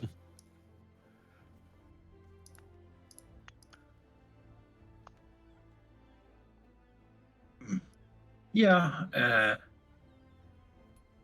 you heard people whisper, that apparently Fishpork had left the street fighting arena. Fish pork. The dreaded. Wait a second. Street fighting? Yes. When they bring in the champion Let of the me roll arena, my probably. specific lore for this. Oh, yeah. So the- What do we know of fish guts or fish boar or whatever his name was? Well, Fishborn. with a critical check to know about Fishpork. Yeah, yes. Gabby, I think, Gabby remembers Fishpork from her time Part of your being backstory. part of the street fighting underground of Port Peril.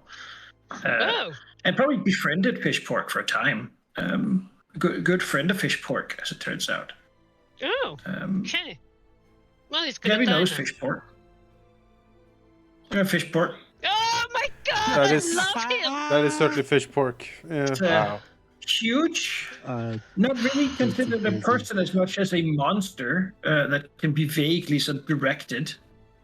And has a tendency to sort of hook people in the guts when getting frustrated and slam them around. Likes to break off, pieces of wood and material and anything shiny and toss it around and throw it and break it and smash it. A huge amount of property damage using this guy. Usually fights in like an actual hole in the ground they dig so that he doesn't, break the wall off and hit someone with it. Just because they don't want to have to build a new wall afterwards, which is frustrating. Aquatic? Oh, certainly he is. Yes, Mm. he is. It's a type of giant, a sea giant. Yeah. And we're still under the no magic rules here, right? It's just What? No. That seems to be implied, but no one has said so specifically. You probably don't think Fishpork does magic. No.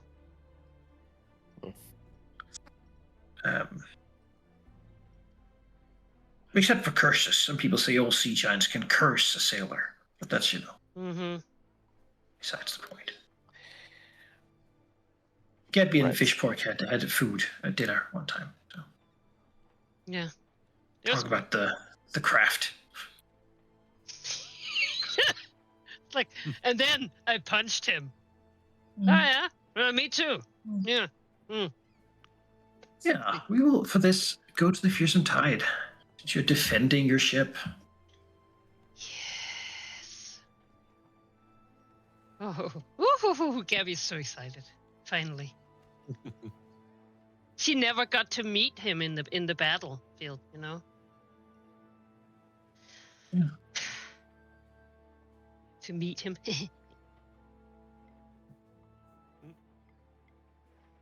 You're loading, or do you need to refresh? Loading. I think I need to- Loading. Oh, I also need to refresh though. Why not both? Yep. Yes, this contest will be won once Fishpork is taken care of. Not killed, obviously. They would be sad to lose him, but defeated and made to either give up or just be unconscious. Any property damage you might do to the ship is apparently your problem. Will have to be repaired out of your pocket. And Fishpork likes to do a lot of property damage. It's fine. The ship is self-repairing. Some person will be saying, I heard that one time he ran down to the hold and ate all the treasure. Oh and he no! got to keep it. It's They didn't have only enough to pay the self-repairing. Hurricane King's tribute afterwards. It's only self-repairing if we can sail, isn't that it? It's only self-repairing below half hit points. Oh, let's hope it doesn't Ooh. get that low. We'll see. Yeah.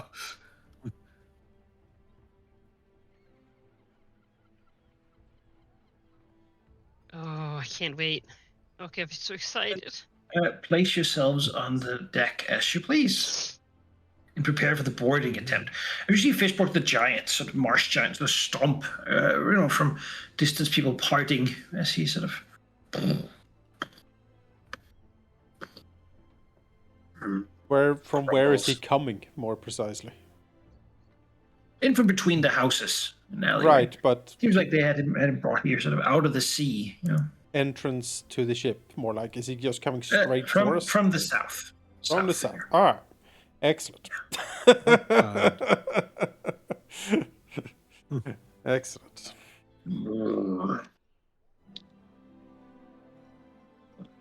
I'm going to assume Does this that mean there's a giant. moment to do any pre-buffing? No, combat will begin when he tries to board the ship. Gotcha.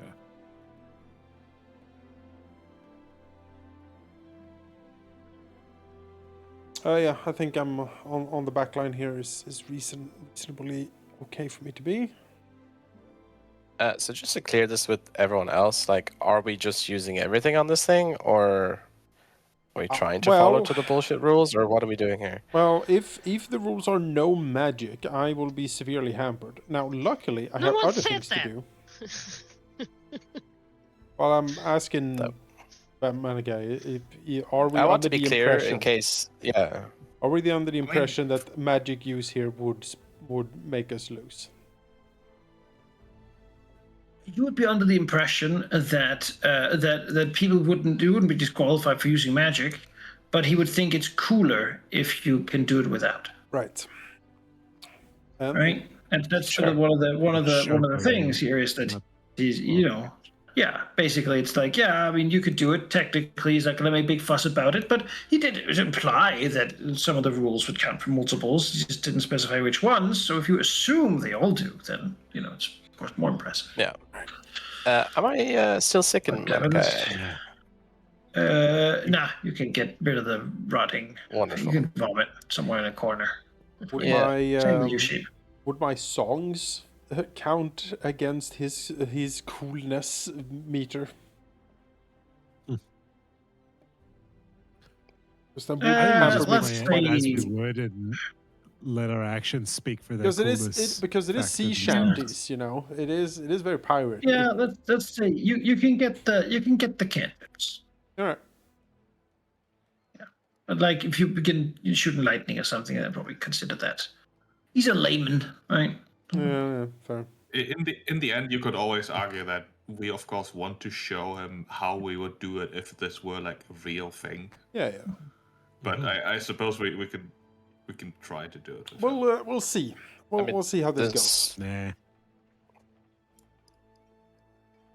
He's gonna call all of my shit magic, even though none of it's magic. Just blast them. Just Literally useless if I don't do it. So take. Oh, Yeah, for if only I was Tempest- medium-sized, Tempest, you just have I to could wrestle him. do what you do with your skills. Like we just can't. I'm gonna let the cool factor speak for itself to make up for That's it. right.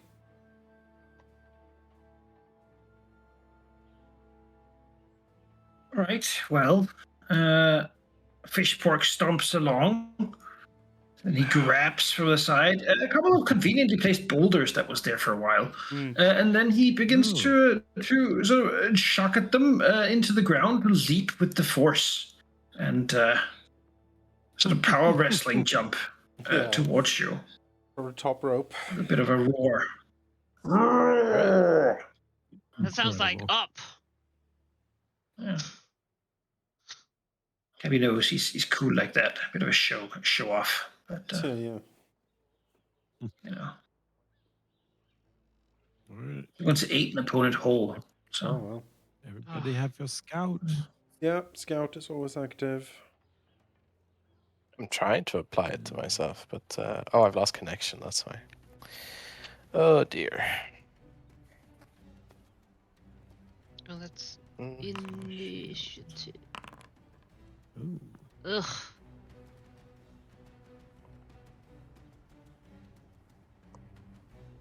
Uh,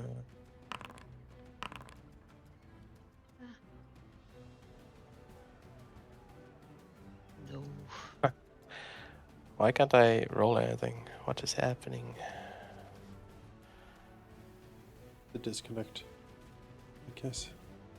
It said I reconnected, but I'm clicking like my rolls and it's not showing anything. So someone can roll my initiative for me. I'm just gonna refresh. See what happens.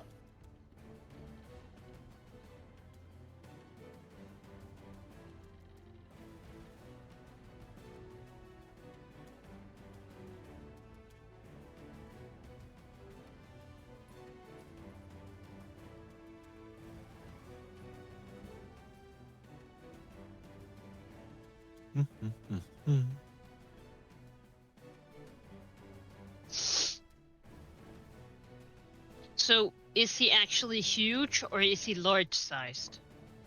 large size. Yeah, I don't see him. Oh! Wrestling! Just wait for grass to Yeah. be back in. Let's see if this works. When you said huge, I was like, Yes. no! Oh dear. My small size! Again! I am foiled!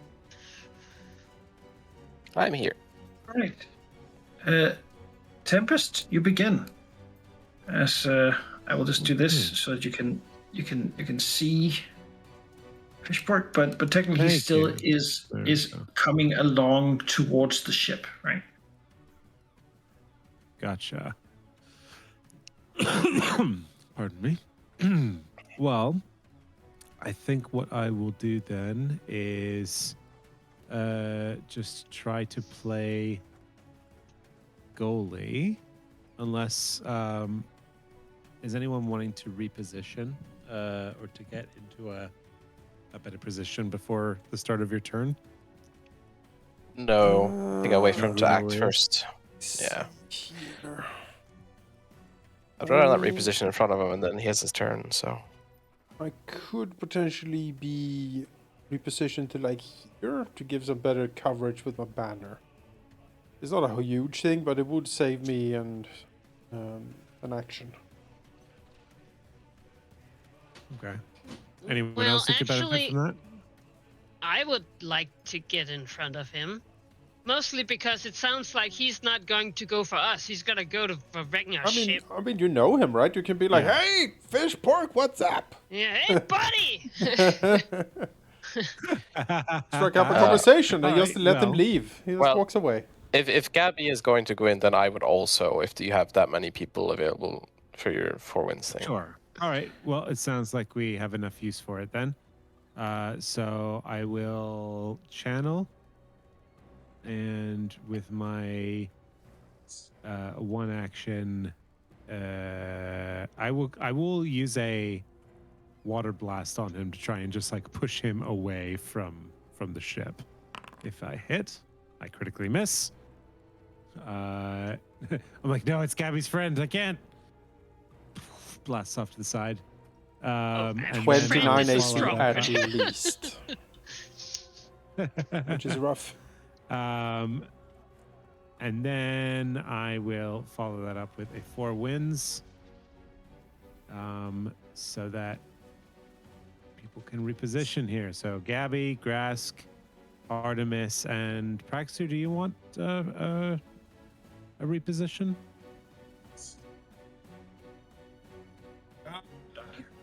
I'm pretty happy where I am, I think. Okay. Wait, he disappeared. Yeah, No, he's coming from where down did he south. go? It was just so you could target him. Oh, Gotcha. All right. Oh, What? Oh, Yeah, actually, I no, get that to move changes free because it's an everything. airplane. that changes everything. Hold on. I assume that's like the direction he was going towards. Yeah. But he's not there yet. But he will be going towards here. Yeah. Okay. Okay, yeah. So that, yeah, sure. Well, I'll wait for you to move first, Gabby, because you're kind of. Stride up to half speed. Wait, Yeah. wait. Half rounded down or up? Down. Down. Down then. Where? And then if Praxu doesn't want it, actually, I get to move half my speed anyway because it's an air impulse, so I get to do that twice. So it's yours if you want it, but otherwise I guess I'll double move. Just to go up, I suppose. And move forward.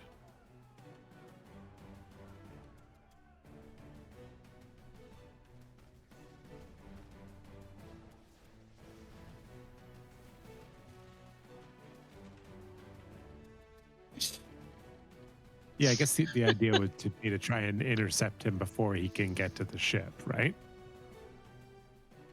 Yes. At least that's my thinking. I don't want him to. Well, he needs to get close so I can beat him, but. He runs up to the ship, grabs three the of us. side with one hand. Oh, that and seems like an leaps onto opportunity it. attack right Oh, there. definitely it does, yes. Mhm. That definitely provokes. Yes. I loves it. You hit. I do hit.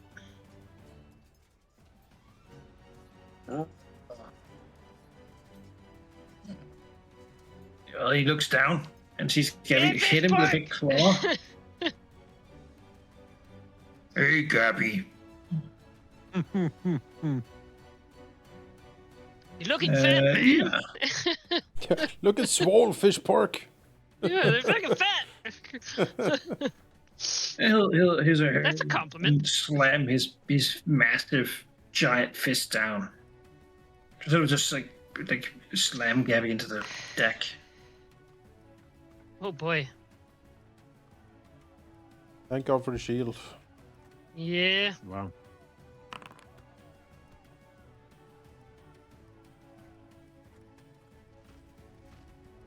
All right. I will first of all slam the banner down. Well, it's my turn. Is it? Yeah. Okay. Yeah, I see. It Gabby's was. It turn was. as well. I was given the initiative. It's on Gabby. Maybe refresh. It's Yeah. on me. Maybe refresh, yeah. Gabby, for me, it's Gabby, so I think you need to refresh. The I, Seems Artemis anytime I've rest seen process. changes. Do you want me to delay? no, go ahead. Well, I mean, I'm gonna try to Fortissimo. So if you want a little bit of buffs, you can delay. Would be the worst idea probably. It is all of us in any order we want, and then his turn, technically. I mean, I guess we don't. That is a bit of cheese, but It's important to know that if you delay, you need to use your reaction to actually go back into initiative. So it's not yeah, for that's free. true. It's Nope. True. yeah. Also, I was gonna roll a will check. I think Gabby's pretty excited right now. Let's go. Yeah. All right. I Fish will pork, he's try. right there. Yeah, it's right there, my man. Maybe you can go out later, catch up. Yeah. Yeah, I hope so. I will attempt to. Oh, how do I do that? Trip him? Do it. That is. Check. Athletics versus his reflex DC, I believe. I just wanted to click the thing, but it won't let me. Let's do an athletic check. Do the. With a +1 for the claw since it's magical and has a +1 weapon or whatever. But it's not a trip weapon, right? Oh, isn't Well, it? it is an unarmed brawling weapon? Yeah, that It you needs can to have trip the it, it needs to have the trip tag on it. Well, I will do my athletics. 28 versus reflex DC. I knew it. So the He's a deck big that was blob. shaking the ship. And Also, then.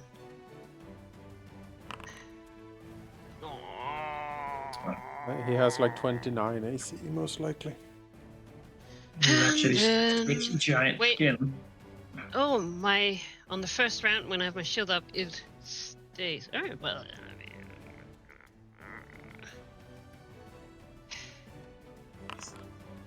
Yeah. Yeah. Alright. Dean. Yes, we're gonna slam down the banner. Give us a little bit of a shield. Planting the banner. 30-foot burst out from me. Everyone gets the effect plant banner, I believe. Which gives you temporary hit points every turn. Everyone loves it. Incredible. Incredible. Well, I do. Yeah, certainly. yeah, it's gonna be needed here. I see what he's doing. After that, that's one action. Then we will attempt to courageous anthem this. I think we need to get people there. Let's see here. Let me just quickly check courageous advance. So I could get Grass like into melee here if he wants to. My plan is to go in shielding taunt, and then, I mean, if you get me in early, then I can do more stuff. Sure. I feel like that was kind of the intent with the 4 wins, and I don't feel like that really did anything. Well, it's only half closer. speed, and I'm slow, so. And it moved me into position to cover everyone with the banner, so that's good. Okay. Um, Okay. If that was the max speed, then fair enough. I have 25, so I can only move 10. I'm gonna need those 12 temp HP. would yeah, no, the banner is good for us. Would Okay, cool. I can only spell shape once, right? I can't like pile spell shapes on. No, once. Then you can pick. Do you want a bigger courageous anthem bonus, or do you want to get moved in? With the big one, you have to beat my will, right? Correct. Oh man, right. Uh, Move him. let me just measure how much I can actually get. Yeah, move in, because I'll get my reaction back in my turn, so I might as well use it now to move in if you haven't. All right. So I Then guess he also has temp HP, huh? Would be so. then Artemis will cast courageous anthem, and as part of that, he activates courageous advance to call out to Grass. Get in there! Stop I'll use my him! reaction to stride.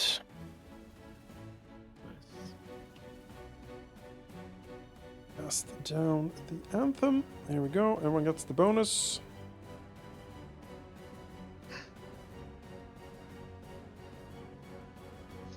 Let's see. We're 30 good. We're covering most of it. Let's see. Gabby beams. It's so nice to hang out with her two friends over here. Grask, this is fish pork. Great. He's great. You guys are gonna hit it off. Wham! After that, Artemis will try to Bon Mot fish pork. Yeah. Right. New. Is there an intelligence minimum for that working? He needs to understand my language, which he seems to be speaking Yeah, to that's Gabby, good. so I assume that He he. actually speaks 4 languages somehow. Oh, Yeah.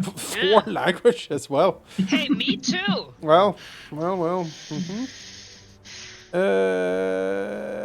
Yes, this is correct. Actually has a PhD in physics. So. In fish porting. Yes, by look. Yeah. What do you say to that? Tricks. Against this? For a will DC, Yo, it's a failure. failure. Alright, he is. Doesn't do it. Huh? Well, no, he succeeds. He succeeds. Is that how it works? Yeah. Let's see here. You launch an insightful equipment for shoots a foe within 30 feet. Diplomacy check against the target's will DC. What is will DC? Would 26 beat it? No. No. Okay, then nothing happens. No? Jesus. Whoa. Smart one. Alright, I'm Well, done. not smart. Willful. Right.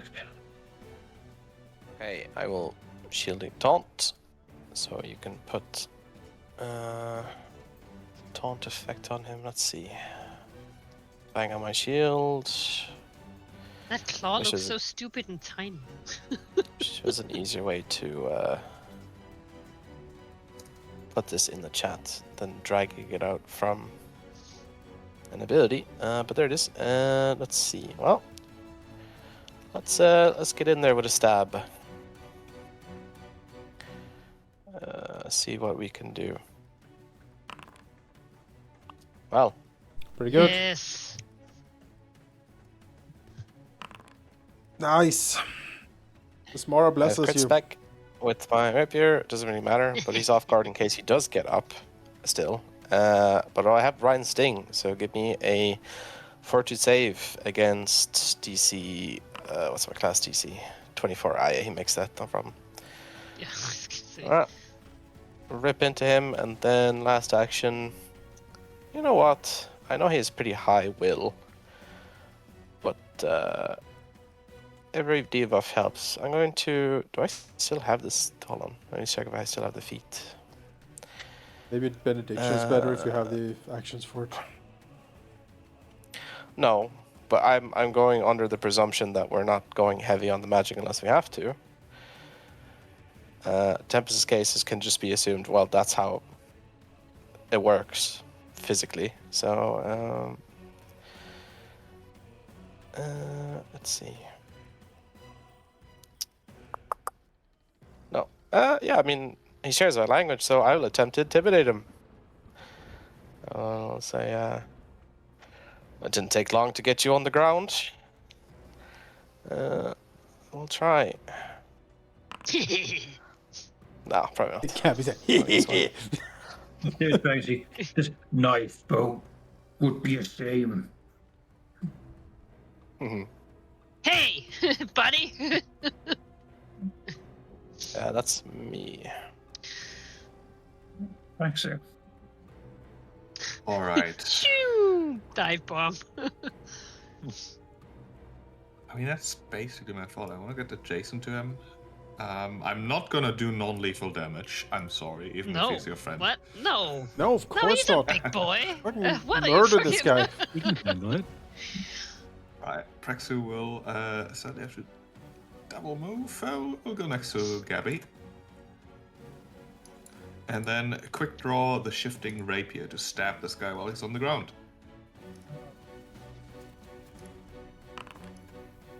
Strike. Just about a hit.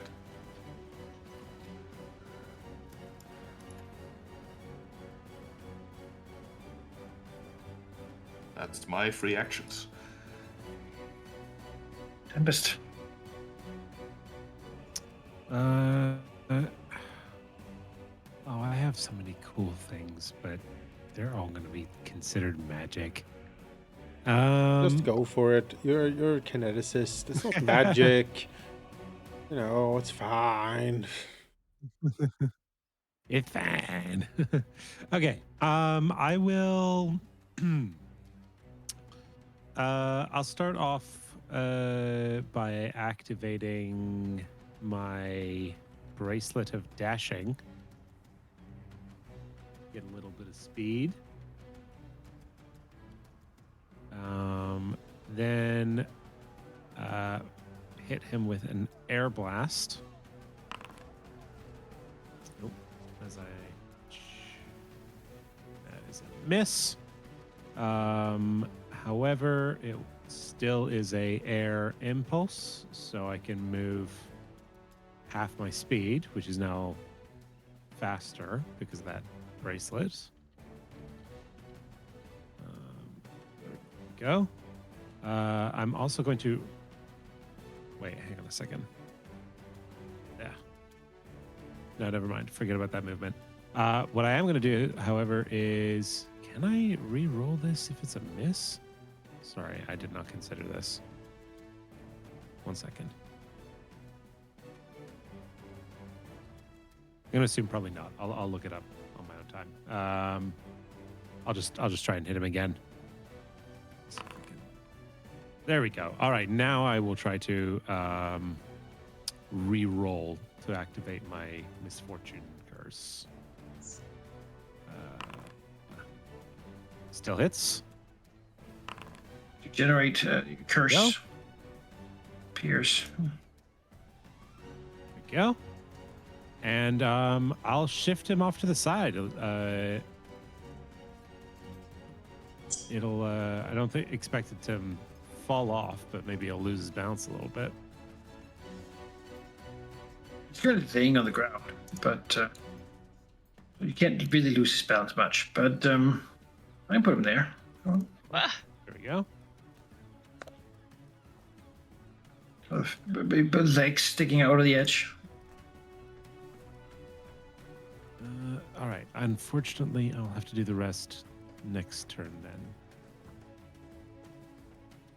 But yeah, that's me. It's up. Oh no, sorry. I can move. So I'll use my free movement and extra to go like over here.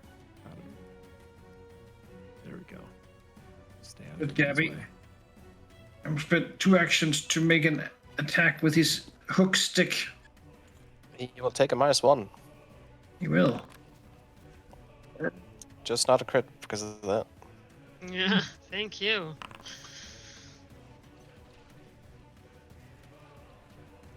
Did he get up? I think there's now if he. Yes, Does that provoke? that provokes. That provokes. Yeah. Oh, Yes. yes. Hit him, Gabby. Do it. Yes. Excellent. Yeah, he does. Oh, look, and a creature within my mouth. My friend Gabby did a thing. Oh. Aw. Oh. What this? Gabby's Well, as like, Gabby oh, gets this hit, is... Gabby's knocked prone, and he rips a hole in Gabby, Oh, no. and Oh, blood no. begins pouring out. Oh, What? Gabby. Urgh. Wish didn't have to stand up, so could smash prone target for extra special attack. Urgh. Yeah. Phew.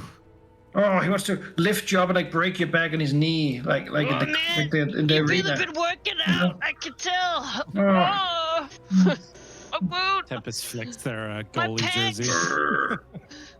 Oh, my pegs. Oh, Gabby, Uh, now you're on the ground. Yeah. I guess I'll stand up. Yeah. It's sort of the easiest way to do that.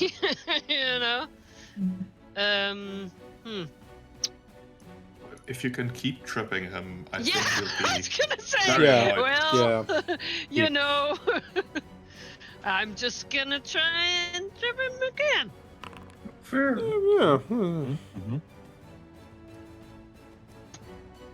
Urgh.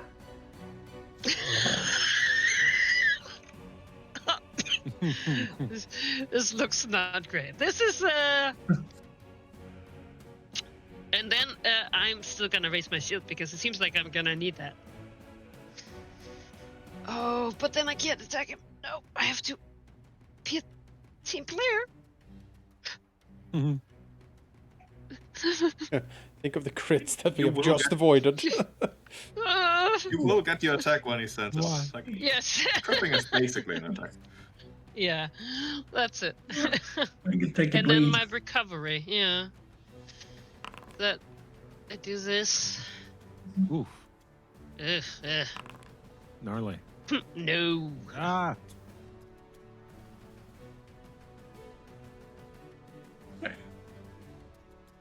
That's okay. I have 87 hit points still. And you get 10 more every turn. Or, you know, Yes, so I am a pretty beefy goblin. pretty beefy. Wait, I'm not Still, take it again? That's a lot of bleeding, though. Are you sure Oh. you're taking? You don't take it again. It's just because you click the Okay. button instead of skipping your Oh, turn. Yeah, sorry. it happens automatically. Alright, Fine. well. Yeah. Aha! Then we will Courageous Anthem and we will Fortissimo. Mhm. See if we can do the Fortissimo. Resk, please be impressed. I beg of you. The fish on the floor. Yeah. Yeah. Oh! So much impression. Wow. Critical success. Critical Doctor? success, my lord. Yes. Oh, Captain, my Captain. Then Artemis will move. Oh, hello. So how many rounds do we have of Courageous Anthem now? 4?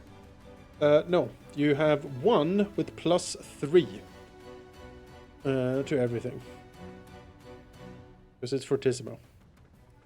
You put the Fortissimo on you, and then you put the Courageous Anthem, and it should Oh, work. I see. I'll remove the old effect. Fortissimo, and then put the new one. Okay. Understood. I did the wrong. There we go. Artemis will move up here. He will attempt to strike at Fish Guts, lying on the ground. He is off guard because he's on the ground, so I might even hit him. Let's find out. Naha! Yes! Hey, Captain! That means, because I have the Warrior Muse, inspired by Basmara and her incredible rakish awesomeness, Fortissimo is prolonged by 1 turn. You now have 2 turns of Fortissimo. Ooh. And he takes 14 damage. Warrior Muse working! Yes! My goodness. A lot of damage. Does Grass intend to strike him as well? I was gonna heal Gabby, but That works. because I assume you want to wait for your thing to come back, right? But I'm gonna stand here. If that's okay. Step here. Yeah. All right. Step here. Shielding taunt him, and then as another one action, I will put my hand on the whole Gabby's chest, I suppose, and cast a 1 action touch heal. 'Cause surely no one would deny Bismarck's work as cheating. That's 19. That's not Gabby. I mean, it comes literally from the Pirate Queen herself. How could someone Ugh. possibly? Okay. How would you dare reject that? Heretic. Traxu will hopefully return the favor of bleeding, I guess, to this guy. He is going to do a dual slice with his rapier and his dagger. Which is a miss. Excellent. At It's least only the counting dagger your hits. anthem as +1 there, cheap for some reason. Yeah, you. Oh, it should have. You Would should a apply the 24 Fortissimo. have been a hit? 24 is Oh, not massive difference. I did apply the Fortissimo, it's just not apparently taking effect. Weird. Hit and hit. Well, that is a bother. I never get to do the thing I can only do when both attacks hit, because they never do. Hard to hit to 2 attacks whenever, but then again, you did have +3, so, and it was prone, so I don't know how else we could do it. It's +3 against a prone target with both attacks at full map. Yep. And I Asgard, It is. yeah. don't know what to say, Rough. Chief. It is impossible. Well, let me roll some damage for the dagger at least. And then, with my last action. Do I do with my last action? Nothing. I want to stay adjacent.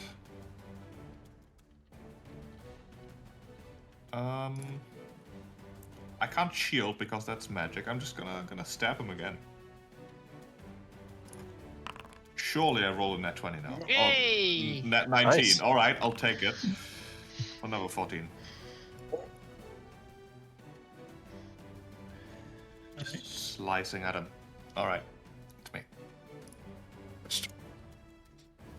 All right, I'm going to expel my maelstrom into him and immediately follow it up with a gust of wind. And again, I will save Okay. from 16. Jesus Christ. 32? All like right. Well, he still succeeds, so that's still a -1 to all his saving throws. So you can drag effect success. There you go. And then I get rid of this. And then I will take some free movement from my air impulse. And then blast him without hitting anyone else.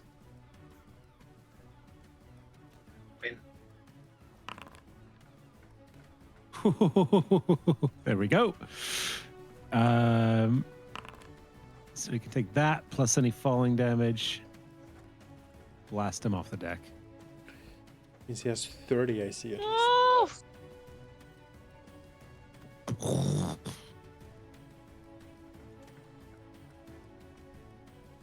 Will that Waste count his as turn will getting that back. count as having repelled the border? He's off the ship now. Climbing into the docks, laying there, rubbing his head. And yeah, that does count as having repelled the border. Hey. As you Yay. you win, defeating him in only 2 rounds. Aha! With no Just progress uh, damage. And showboat a little bit after that one. Gabby, you're gonna get some battle medicine from me in an action. My shield hand, because I can do that now. Now, how do I do this check? We get some water to gargle here, please. Emotions bomb. Yeah. Oh, yeah. All right, I Over can here. just lick my own blood and gurgle in that. It's all right. Because every turn you're going to be taking more of it. Too busy right? So enjoying the moment. Yeah. Yes, but let's see if you could actually fix it Alright. first. Fix it. Yeah. Fix it. I'm just gonna do a medicine check. I can't find the macro for this, so I'm just gonna roll. I just need 20. Hmm. Wow. Wait. Make sure I'm not lying. I am fully healed. Well, oh, it's 15 I need. Well, you're fully healed anyway, so you're good. The ocean's bomb. Thank you, Banner. Fishbrook stands up here. Oh. Oh. Oh, you're still alive! There's more be graced. Artemis will walk over and grab the banner and kick it at the base, so it like swings rakishly around and lands like over his shoulders. As he will move up and like put his booted foot on the railing and then just raise it above and says, "Let no one doubt the martial prowess of the fearsome Tide and her crew." Crowd is clapping. They're happy. Yeah. A couple people are very happy. They've somehow bet against Fishport, but Yeah. most people didn't. And some people are taking those people to go talk behind some sheds. Yeah, renegotiate. I won. Yeah, your payment will happen back here. Yeah, Yes. you're a real winner. We will Shake, get you shake, shake. the reward you deserve.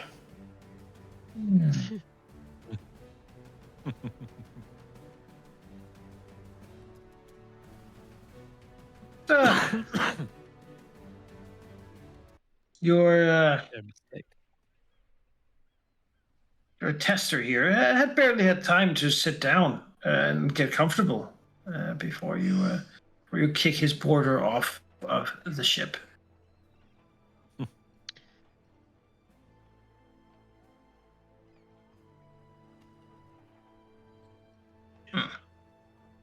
as he looks at what has been. It is right. Looks at Gabby Fishpork. stand with Harbor like her Master, hands on take her him away. hips. The poor harbor The master. surly See you dwarf comes later, out pal. beside her. takes A trolley. Fishpork by the hook and sort of pulls him, stumbling, sort of slowly walking behind, shoulders slumped. He failed as he's being walked back down the dock. Poor fish pork. Well, I suppose fair is fair. You certainly did repel the border. I'll give you that one. Excellent. Now, all in all, that was 3 tests, and I believe currently it's 1 and 1. And 1 draw. I believe so. What? Oh, It's 2 wins. No, it's 2 wins to Well, us, I believe, actually. go aboard Yeah. and take a look around your ship. See what things are. How well you've been keeping things. If it's clean and such. What? Can't have a bad ship. What? Go up I the- believe we've already got that inspection earlier, No, we kind unless you think that they did not do a good job. Is this still part of the boarding? Just that. yeah. Repel the border. Gabby's like standing on the edge with her hands like unfolding. We were told to repel all Yes, borders. we'll begin walking up the plank. Look around. And the Take a plank look will around. be... No, it will not. If he walks up the plank, he'll be met with grass standing in front of him. He will not be let on the ship.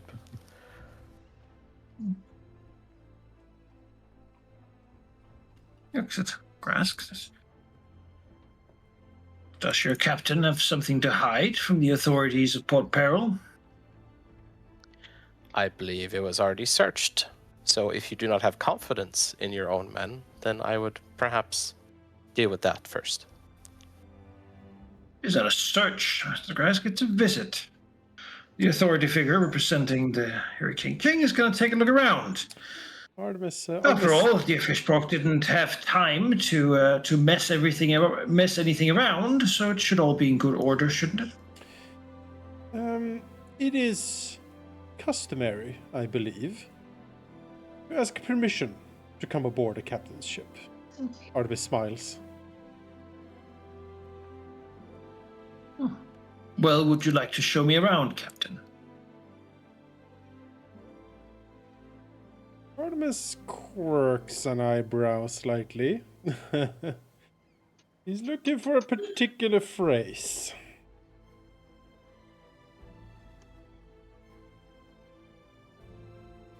Phrase is usually permission to come aboard.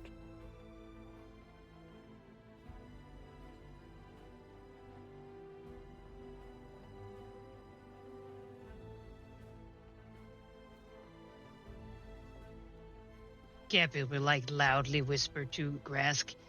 So do they have some other exotic traditions here in Port Peril? Is that what's going on?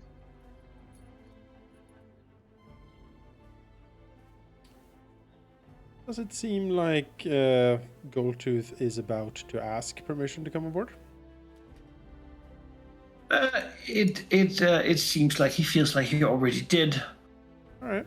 Then, in that case, Artemis will smile, and then said, "Permission granted, Master Gold." How gracious. Grask will step back and let him pass. Pass. You look around, look at the space where Fishport. It's quite clear to you that he kind of wanted to give you crap about all the damage that Fishport did. Mm-hmm. But he didn't do any really, so well. Yeah, I was gonna say there's a little bit of dust that has already been flicked away from where he fell. I don't know what you Well, expected. Captain, perhaps you and I should have a chat in Proposal the on that. captain's quarters Oh, it should be my pleasure. to go over the Yes. results of these tests. Most excellent. Miles Master Krupp will make sure we have some refreshments. If you would excuse us, he says to the rest of the officers. Artemis gives I mean- a slight bow to the others. This is the final challenge, remember? I was gonna say, this is your job. Well, you still have a life connection on you, so I will know. Yes. Artemis. And I will come bursting in that door and throttle that man with Oh, an yeah, inch of his I life. figure we're all standing guard outside. Just imagining getting there, he grabs Artemis, pulls out a weird bug and puts it in his. Just like chokes him to death. Just like Juggernaut from X-Men just bulldozed on the door. Yeah. It's fine. Artemis is safe. He has his trusty, spiritual guide, Father Grask, and his aunt guarding the door. It'll be fine. Yes. Auntie's right here. Auntie is right. Around, Big looks around. hand the against room. the window. Yes, Just, yes. just menacingly, just Yes, see the making shadow silhouette. puppet fighting of the big hand choking the other hand, shaking it. Yeah. He does that thing where he goes into your office and grabs a little knickknack and looks at it, looks around at the different trophies and such, Well, he better not open my bed. poking at That's things, private. and sort of running his fingers over the table and. Yeah, no, he can see Yeah. the bear rug from the Shark Man. He can see the coat from Mr. Plug. The whip of Master Scourge, although that's in the bosun's hands, I suppose. And all the other weird little knickknacks and trophies that Artemis has And gathered. a huge clam lying on the And floor. the big clam on the floor, but that's, Closed currently for business. Yes. Artemis will sit down in his captain's chair at the desk and graciously invite Master Goldtooth to sit. You will. Yes. Well, Captain, now that we're out of the public eye, let us do away with the formalities of this meeting. If that is what you wish, I have nothing against it. Your crew has done fairly well, though not entirely perfectly. Well, if we're being frank, the tests were certainly rigged against us, if you pardon the pirate pun. And did you expect anything else? No, not really, I suppose. He shrugs. Then I suppose everything was perfectly as expected. He nods. Indeed it was. Now, of course, I'm a man of my word and a man of business, you understand. I'm here to make a profit for the port, to make sure we can continue to run things smoothly. Now, I hope you won't be the kind of captain to make trouble for us. The people I intend to make trouble for are the merchants of the Shackles, Master Goldtooth.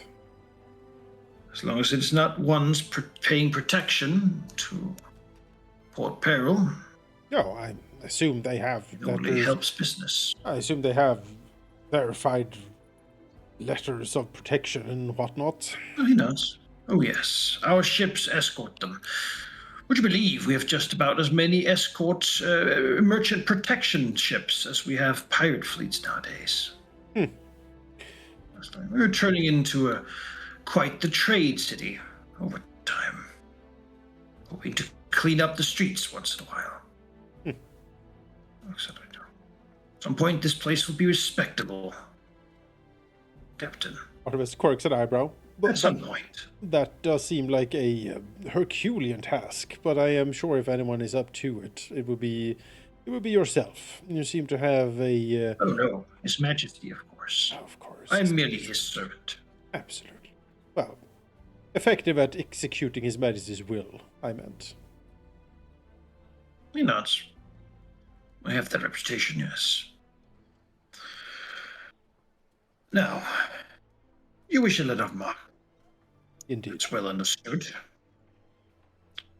You have, of course, brought a suitable gift for the meeting with the king. We sure have. It is in the hold below. And now time comes for when it's customary to offer me something. Leans back slightly. And what could I possibly offer you that you do not already possess? Gold, treasure, baubles, that sort of thing. For the most part, is what I'm offered. But really, I'm curious to see what you would offer me when given the chance. As As he leans back slightly. Artemis thoughtfully leans back as well, thinking. And it says, well, gold and treasures are all well and good, but I assume he has manacles. Clamp him in irons. Oops. Sorry. Seize him! Tootling around. No, Artemis will lean back and he will say, well, gold and baubles are all well and good, and certainly part for the course in our business. But perhaps I can offer you something that you do not as easily come across, Master Gold. It is a pirate haven, certainly. A budding city of trade, you say, but I have a slight reputation myself, as he picks up his lute and strikes a chord. And he will gift a special song written for just this occasion, of course, to Master Goldtooth. He will try to impress him with culture, singing, chanties certainly, but there might not be that much of actually good culture in this city. And if this man is smart and cunning, he might appreciate that. You know, he might appreciate to actually have some good music. What's the song about? What's the theme? I think the theme is the triumph of the will, as it were. The Besmaran strive to grasp what you seek, to apply yourself against all odds and strike out and strike true, and, if you will, strike a gold. That people, when properly motivated and properly skilled and fortunate and daring enough, they can achieve their dreams. It is a song of hope. It is a song of ambition. And if you read it between the lines, certainly boundless greed and sort of dreams fulfilled.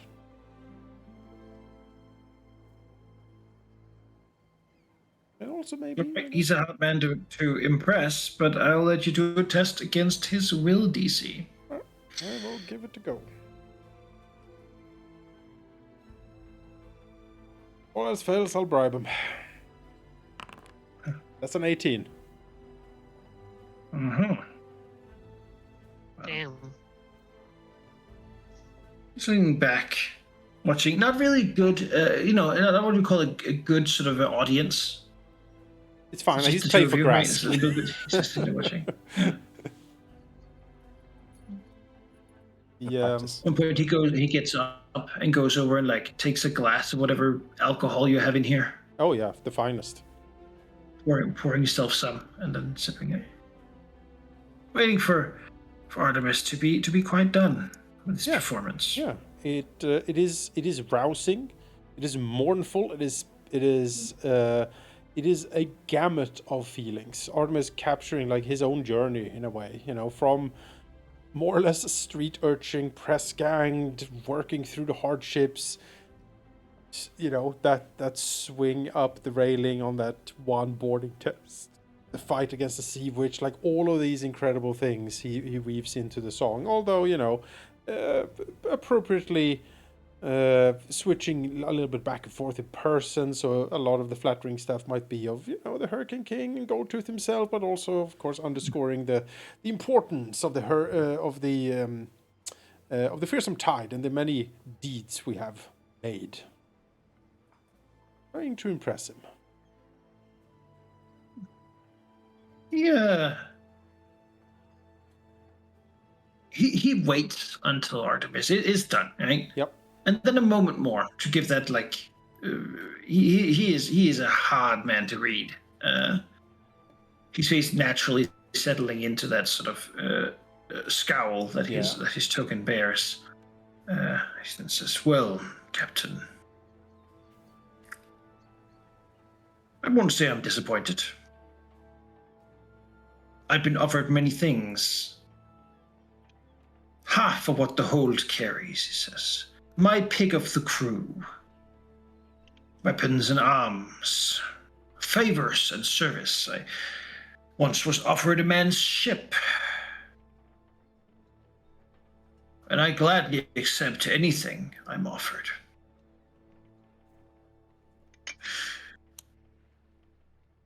Here comes something only captains are told at this point.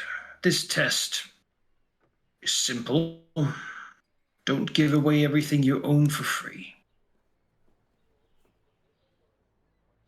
Artemis nods. A point well taken. You're good with the gestures to the instrument. Perhaps you should make more songs to spread the glory of the king. He would like that. Artemis smiles. I... One perhaps about how he lost his hand, says thinking. Artemis... It is one of the lesser told stories, but mysterious, certainly. Artemis quirks his head. That would be an intriguing one, to be sure. It was before he became king. Yes. A good while before. Before he became captain, even. Really? Back then, he was not the Bone Fist, merely Kerdak. Well, he was sailing under Captain Thurl, says, with a wave of his hand. Artemis probably heard some stories of Captain Thurl once. Mm-hmm. It was a big deal, but he was long gone. Actually, Artemis heard that Captain Thurl was killed by Raxmoda, the horrid necrotic presence that dwells deep within the Shackles volcano hell. Raxmoda. Yes, absolutely. Yes, now, the king's hand, says his right hand, he gestures to his own. Was a gift for the undead queen. Oh. For her admiration. After she studied his mind in detail, having taken the ship of his captain. So impressed she was with what she saw within him, that she let him go and gifted him the remaining lives of his crew, now his crew, and the ship his captain once had sailed on. In addition, she gave him back the hand she had taken from him.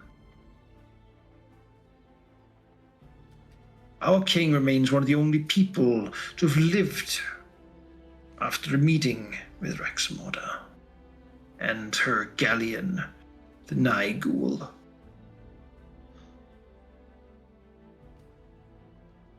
You will see the hand tomorrow.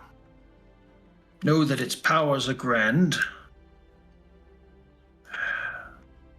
and that he was someone who could so impress hellish doom and death that it did not dare end his life.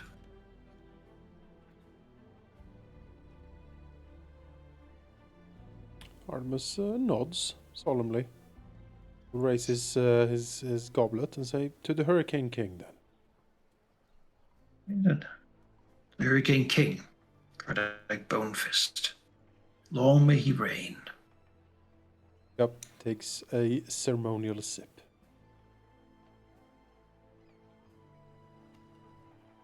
He glens out to someday, Captain. This city will be respectable, and even the Shogunate will bow. The dragon, too. All of them, in time. Nods. Much to do indeed, Master Goldtooth. Much to do. Now, Captain, tonight you will present yourself at Fort Hassett. There, I will bring you to His Royal Majesty's Hall. You will there tell of your deeds to amuse the crowd. If they find it to your liking, you shall have your letter. If they don't, you shall be humiliated. I'm sure, as he looks at him, you're up for the task. You've shown as much. Absolutely. You will also there accompany each story with a part of the tribute, ideally suited for it. His Majesty enjoys gold with a tail. Alright. Fair. And after that, you shall have your letter of marque. With that, you will have his protection within the city. You will be allowed to trade here, and you will be allowed to participate in the captain's regatta Ah, yes. in a few months. Should you win it, you will be given a task to accomplish, and once that is done, you will be a free captain of the Shackles. That task, currently, will also be to take care of the harbor you will gain. Each captain, or free captain, has a home harbor that they are responsible for. But if you are wise, perhaps you will not participate this time. Ah, There are well. already many who has joined, and competition tends to be fierce. Would it be very? I feel the pirate queen would frown upon me if I did not take up such a challenge. He smiles rakishly. Yes, I'm sure she would, he says, clearly not caring much about that. Hunting her favor has ever been profitable. Not sagely. Just not really in the long term. Well, and she gets up. Good drinks as he empties his cup. Puts it down. Now you can give your crew the news. She will leave the room. But as he turns back, what this test entailed will stay between us. Nods. Understood. She comes out the room, seeming fierce, and walking past the rest of you, not really addressing you. She goes down, gestures for his people to move along. Harbor Master, remove me from this. Yeah. Take me away. Yep. Introduce me. Exactly. Oh, I need that so Why much. do you reckon he only has one tooth? Like gold tooth? Maybe he likes his other one. Does gold teeth sound stupid? Also, yes. Hmm. Right, Artemis will Maybe not sagely. step out of his cabin, look around, and then he will, with a fierce smile, nod to the crew, indicating that we indeed passed. Down below, the crowd begins to clap. Yeah. We hoist the All of them colors. scatter around. The fun was already done. Yeah. Hoisting the colors, the flag flying proudly over on the fearsome tide. So we have our audience. Yeah.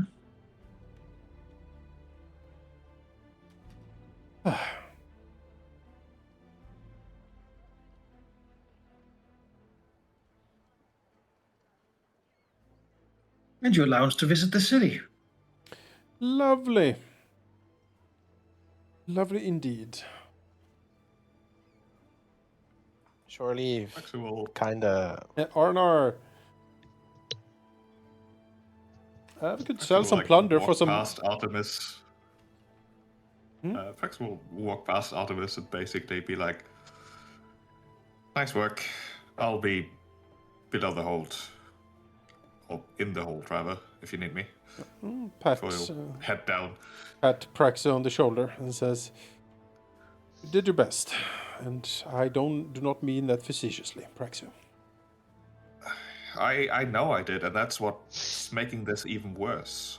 It was a competition I thought I had a chance at winning, but it was decided before we even got to play. I didn't participate in the game. I didn't realize what the true game was. I am annoyed. I cannot stress how frustrated I am in this very moment. And not just... No, that would be unfair. Like, the game certainly bothers me. This, as Praxo will like use a bit of a lower voice, this was also going to be the moment I envisioned. When he inspects the hold of the ship. My original plan made months back. Obviously, that would have ended badly for everyone involved. And quite frankly, I aborted preparing for it properly a while ago, shortly after our talk. I think that was This has prudent. not gone to plan, but a new plan is developing, I suppose. One more ambitious. Oh, Mr. Praxu. I think one thing that this adventure so far has taught us is that we play the long game. We have some interesting pieces on the board. And we have a lot of hands to give, so to speak, if you pardon the mixed metaphors. Yes, I suppose. I just need to think for a bit. Nods. Certainly. Myself, I think I shall... he looks over. Well, I was told there was a slight museum of Basmara's first ship. I should like to visit if possible.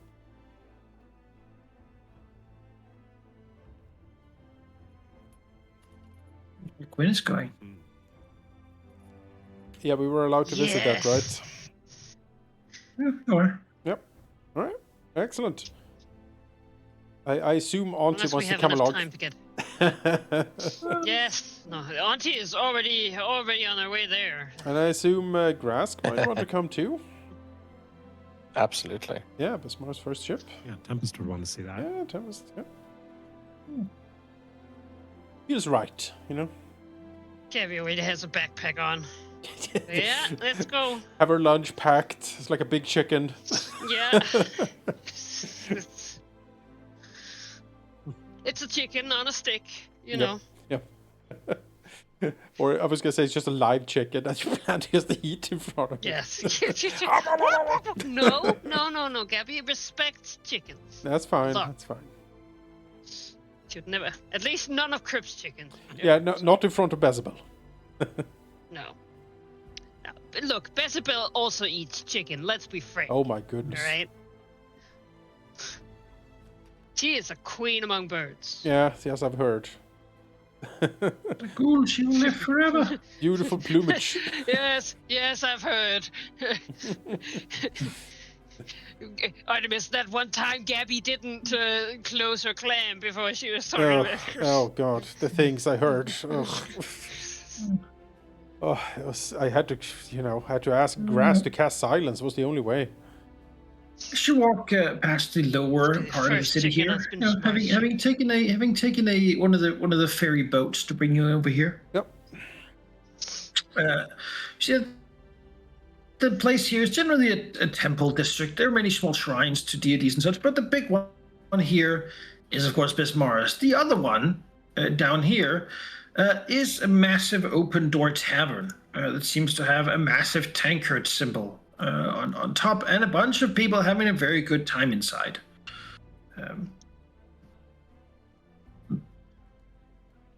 Beyond that, it's close to what appears to be an orphanage for sailors' kids and horse sons and the like. Of course, not spoken of in such ways, but as much nicer ways. The Kate Knights hang out in this part of town, far from the worst sights.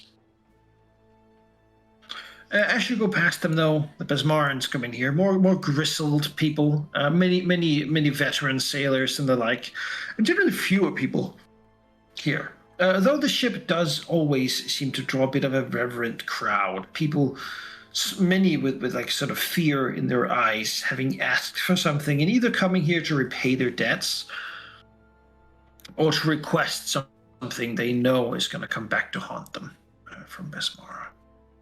As they beseech her, looking upon this ancient ship. It really just looks like a massive ship.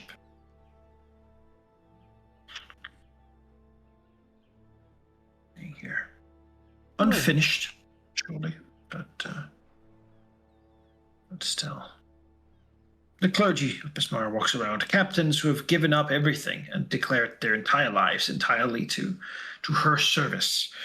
And salt-mad monks walking around in their ragged robes, staring madly at everything, having completely lost their mind from drinking seawater.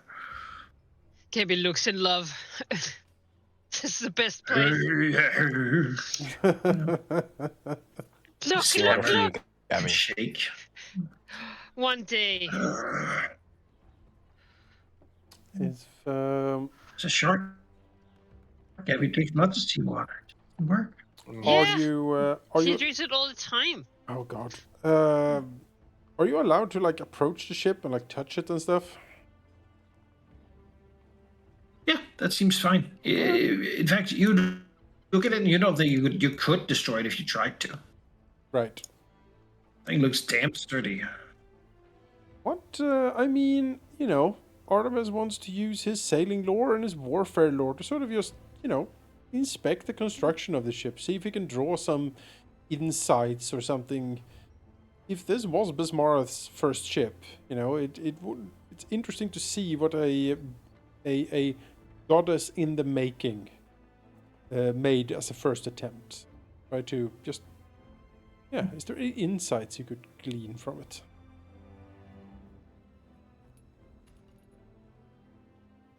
Maybe I can assist you with the religion, give you some context. Yes, maybe. It was like, Master Grask, this way, this thing, what would that symbolize? Let's give you an aid with religion here. I feel that seems appropriate. I'm not using as a lore here, so I'll just use it for the aid. I am I'm expert, so that's +2. I think. I don't know. What would this wave symbolize? Yeah, exactly. It's like it symbolizes whatever you want it to mean. Thank you. Really it's incredible insights. Oh, wave. My goodness. It's a critical. Hey. Not 20. Oh, there you go. With a +2. Yeah, you look at it and you notice that though it looks very much like wood, it is actually petrified wood that has been shaped into this form. Meaning it's been here for a very long time, having sort of grown out of the earth almost, as if sort of manifested by divine will. It is at least twice as long as the largest ship he's ever heard about actually sailing out there, dwarfing any galleon that Chiliax or even the Hurricane King would field. It is massive. Got multiple decks and many colossal masts. Looking at it, certainly it does seem hard to believe that this thing isn't divine. It is built with a lot of contemporary sailing techniques. It befits reasonably current ships of the sort of Teldoran cultural style. You do get the idea, though, that perhaps some of this was also like once it's clearly this was not the first ship to exist, right? Right. It's inspired by others, yes. and beyond that, it has probably also in turn inspired future designs. Yeah. So it was influenced by something, but also added a lot to to all the future conversation. Hence the strong resemblance to many of the ships that sail now. And as you look at it, with a critical, you can almost see the story of the mind of Besmara forming in this cove, right up against this mountain here, at this stormy thing. Port Peril is named as such because it is an incredibly hazardous port to approach. Out there in the seas, all these rocks and cliffs you see, they continue underwater, and if not for the great lighthouse that's part of Fort Hazard, no ship could approach safely. In fact, past Hurricane Kings have, when ships they didn't like approach, simply turned off the light or pointed it somewhere wrong and seen their enemies impaled upon the sharp cliffs. This place is sacred, not just because, of the city that's built here. The city's probably built here because of this place being what it is. Probably the idea of bringing lawfulness to it becomes ludicrous when you look upon this. Like this thing formed from the very designs of piracy, of taking what you wish, of becoming what Besmara is, right? In the design is the progressive learning. You can see the first steps, how the initial sculpture was made and then remade again, until it finally began to make sense why everything was as it was. So as looking at it, one, it's hard to figure out this stuff, but Artemis here with Grask's help, it becomes almost like a really good blueprint for understanding why ships are built the way they are. Yeah. Because the person or the being that made this learned by doing it. Yeah. And has then, of course, taken that knowledge to form the divine ship of the Sea Wraith that now, even now, sails both heavens and hells,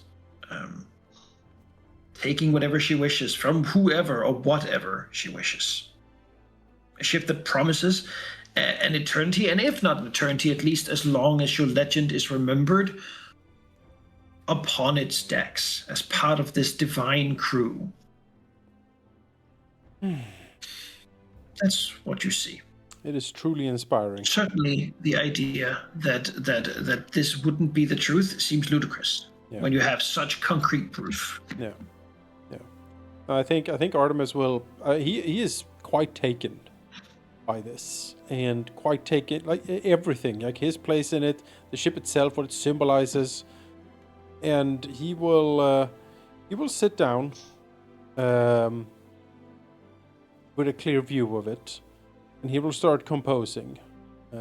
While this divine inspiration is upon him, he will write what he plans to perform for the Hurricane King that very evening. The grandest, most majestic epic he can possibly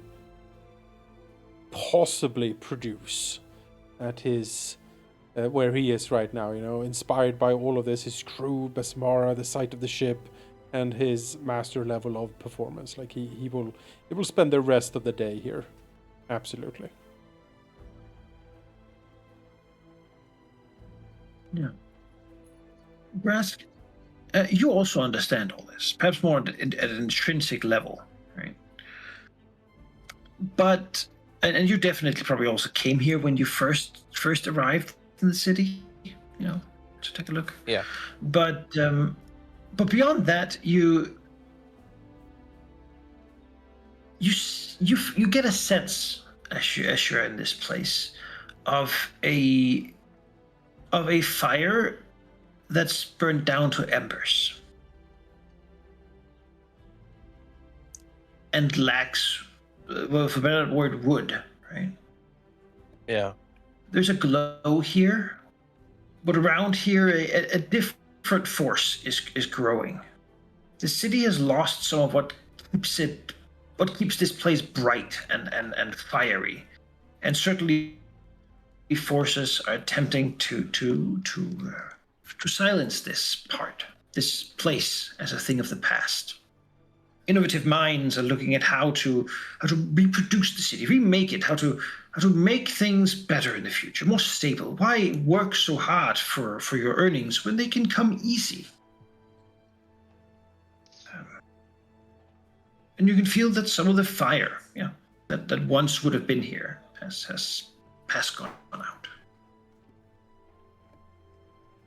Not through deliberate action, perhaps simply through a lot of time of not really being that important. Yeah. I think It's not something anyone else would really pick up upon. But as you sort of look around, you see it in the eyes of some of the mad, frothing monks that sort of scurry around. Yeah. I think, given that Grask is helping Artemis here, I think while he is composing, I think Grask will there's something about epics and ballads telling a story, but it's really when you have the full pictures when you can really embellish the parts that matter the most. So I think Grask will quietly, let Artemis alone know what he sees and what he feels. What seems to be not fading per se, but there's something that seems to be lost here, or being lost. And if we use that into a song, maybe that's something that can resonate with someone who holds power over the city itself. Absolutely. Artemis will nod, and almost like in a trance. Just keep writing, composing, writing, changing notes and everything, and he will listen quite intently to Grask. Artemis has never been a very devout person. Sort of but here, maybe for the first time ever, he feels it. Yeah, the spark, the breath of the divine.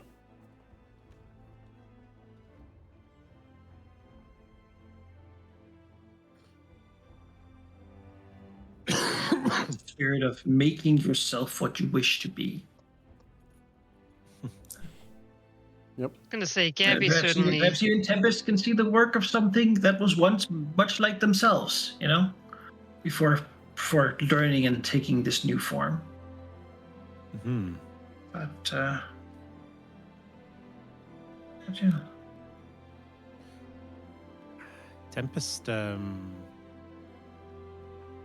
is in that similar set of reverie for a little while, but something in that information there kind of knocks them back for a second, and then they get super grounded, and will whisper on the wind to Praxu.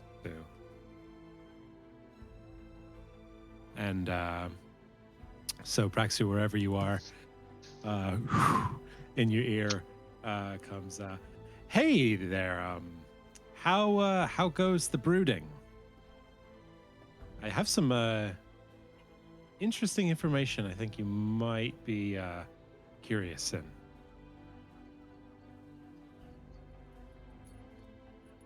And Praxu respond.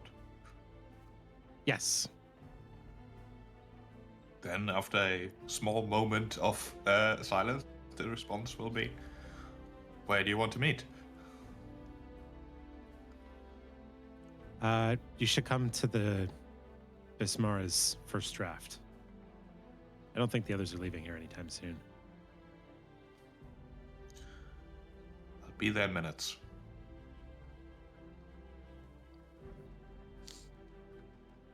Okay. Tempest will be pacing, kind of maybe a little obviously relatively distressed compared to everyone else here.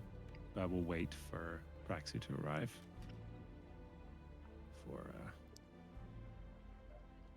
going further. Yeah, I think Gabby will certainly divide her time here a bit.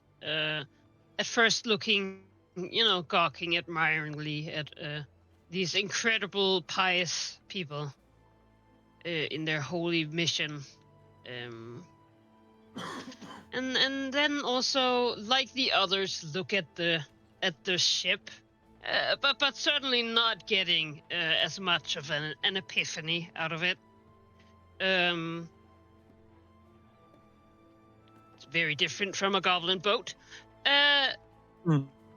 but sort of just looking at the people here, like her own companions included. Like, these are people who do things. Like, even, yeah, sure, people think these guys are crazy. They drink seawater, and they do it anyway because they can, because they're not little bitches.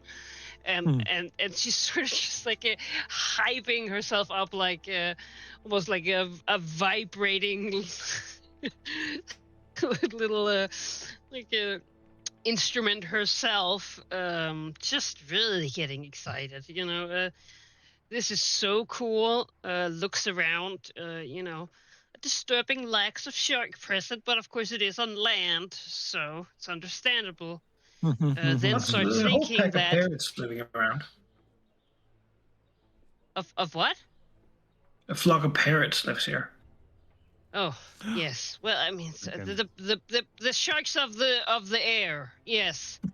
But she Famed does air think he gets the sharks. idea that, you know what, underwater, we should make a bunch of these. Like, if she ever gets any kind of free time or power, she's gonna make so many underwater boat temples for Bismara, and they're gonna be, but obviously not as cool as this, but they're gonna be really cool. And as she is sort of like also starts to get her own like stuff like chalk out, or like a stick, like drawing in the sand, she goes over by Artemis and suddenly sits around, not really disturbing whatever Grask and him are doing or whatever, but every now and then she will use her claw to like pat him on the knee, like, yes, son, do the thing. And then she'll go back to her own thing, and sort of not even necessarily say anything, but just like comfortably, big red claw hand, like, pat, keep doing your thing over there.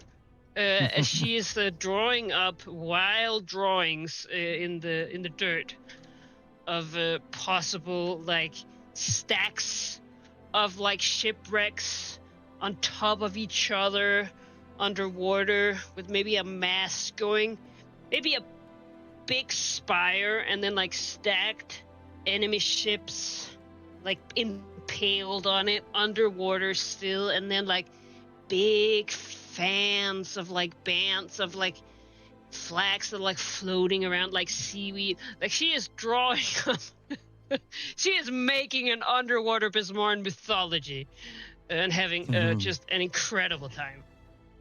Completely absorbed. Every now and then looking up because her drawing hits a foot, and then drawing around whoever's there.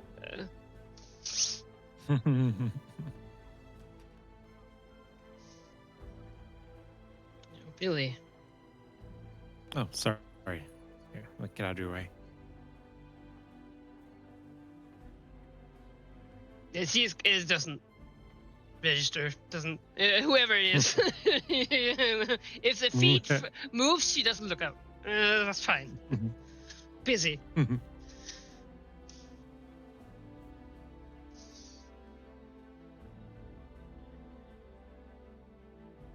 Begin to make their way, booking a ferry and sailing here and getting over. But no journey, lots of people around. As the other parties, just part of the party, just frantically all mumbling for themselves, like, yes, and then we go here, and then, oh yes, this ramps and this. Like, yes, absolutely. They all go mad. The entire party is having religious epiphanies. Praxu walking in, completely apathetic to the whole thing. A large bottle of alcohol looks rather fancy and one of his hands that its previous owner is probably going to miss. Still, Praxi, there you are. headbutt at this. All right. All right. Tempest will gather. We'll try to gather everybody together while giving Praxu a recap on the lore dump that we just got. And putting particular emphasis on the lighthouse. And while looking for some relative privacy here, we'll kind of lean in a bit more conspiratorially, maybe even using the whisper on the wind, and ask Praxu, so if you were wanting to make a true assault on Port Peril, what would be something that you would need to get a hold of and maintain control of?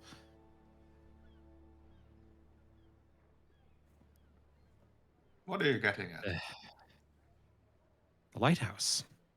Say Yes. full control of it. You don't have no chance of any ships getting in here. So if you were wanting to assort Port Peril, you would need someone presumably on the inside first, right? To seize control of it while you move your fleets in to ensure that they can. I understand, but what are you getting at? Well, we've been pretty confident about a certain captain's affiliations outside of the Shackles. Correct. Well, perhaps now we understand why they would invest so much on having an inside man.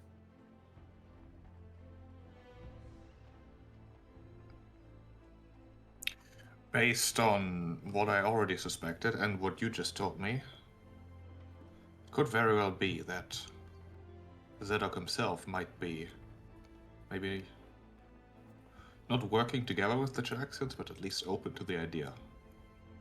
Yeah. It was just a throwaway detail there, but seemed pretty secure except for the part where it's all determined by who controls it. Seems like a pretty glaring weak spot or not.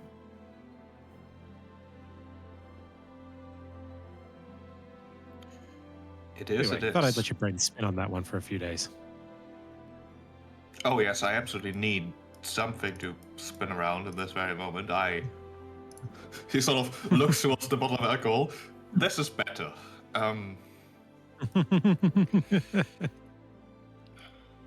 Yes.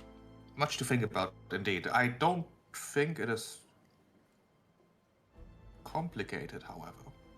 Chilex has its claws in the Shackles more thoroughly than I initially thought, I suspect. But they are still open questions. Like, what's up with this pulse you felt so much time ago? Where does that fit in? Is it a third party? Is it a coincidence? Is it caused by whatever Harrigan might have found in the jungle? What the Chilexians might have found in the jungle? Are they using it, or did they accidentally do something?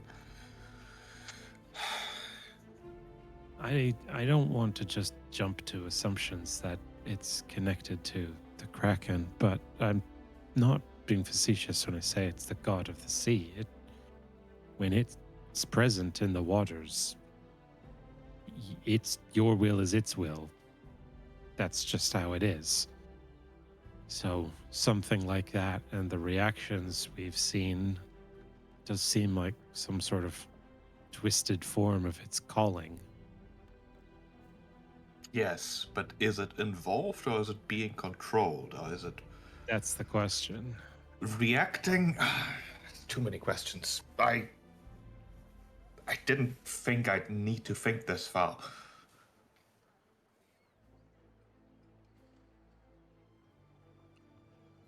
I had to guess, I would say, yeah, it's being manipulated somehow.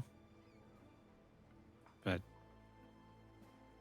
I can't help taking the feeling that it's involved, especially with what we found in Lily White.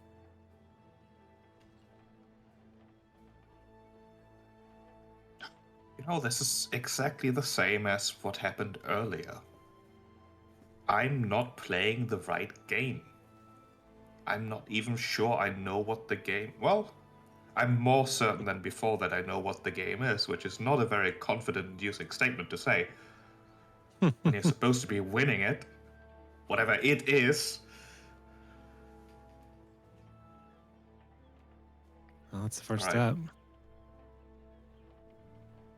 You all seem to be having a good time here. Next to some... this. Sort of vaguely gestures towards the like, petrified wood. It's quite something. You can see his piles of notes and like rewrites around Artemis. He's like frantically, plucking the strings, listening, talking to Grask in like hushed tones, and then writing even more.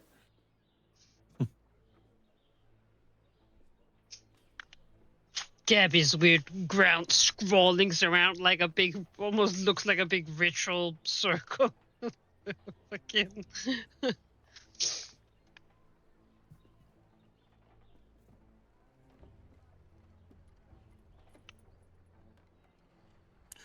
Well, thank you, Tempest. I appreciate the information.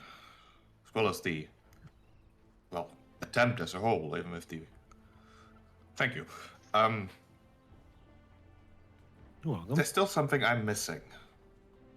And I'm both hoping and fearing that I might learn about it when we meet the Hurricane King tomorrow. I do not like going into a meeting like that knowing that there are uncertainties.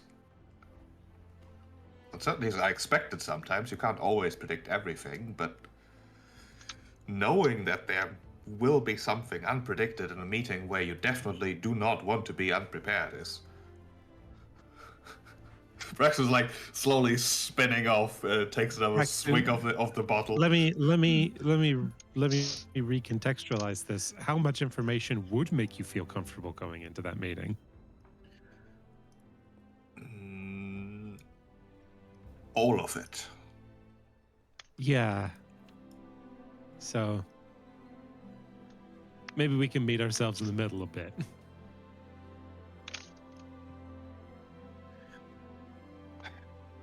Well, Tempest, you know what they say. Good enough is the enemy of perfection. Hey, that's the spirit. That is what But they what do say. you- Still, it's, not a bad idea to be asking questions. Is there anything on your mind in particular? All questions that I would like to ask tomorrow are questions that would immediately get all of us killed. Yeah. If it helps, I've been in a similar dilemma. How so? But, well, No, I these don't. days, Just looks and says, like you said, asking the wrong questions. People don't take too kindly to them. Who are you afraid to ask questions of, and what questions? What? Quick question. Says, looks over at Pragsu and it says, "Oh, well, what are you deflecting from?" Now I want to know. I'm literally just told you everything that is on my mind, and now you're hinting at things that I'm not aware of. And in my current situation, that is very, very worrying. Oh, that's fair. That's fair. Yeah, I mean, I don't know how to explain, but the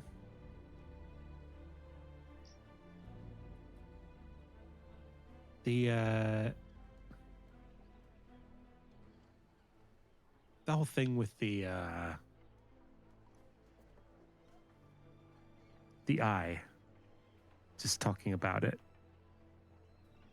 and the fact that, we could race through it, someone can interact with it, just makes my heart race.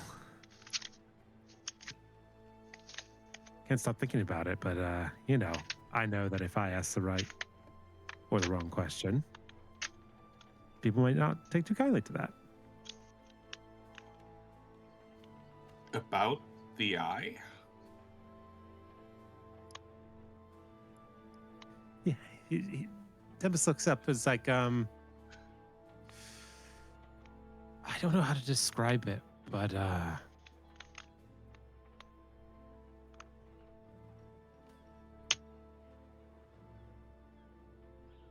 and we'll try to telegraph to Praxu a little bit of like, I don't want to say anything here. Oh, you don't want to say anything here. I understand.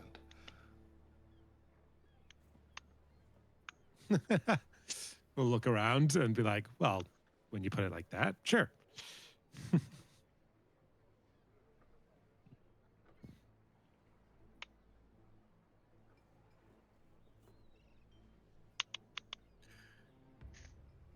Well, where do you want to say more, though?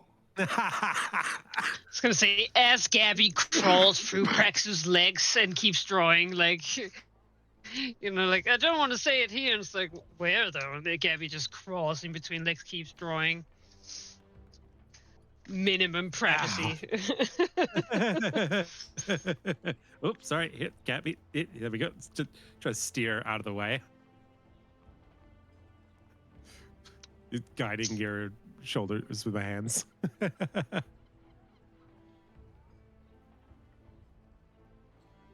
I don't know how to explain it. It's just I feel a calling. It's I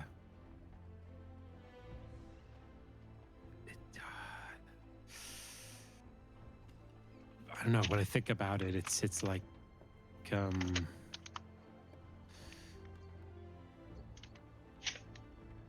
how people describe drowning and looking to breathe. There's just it's like a pull, a calling towards it. Like it would be just liberating, and that someone can interact with it. I'm very curious. That's all. You're describing addiction.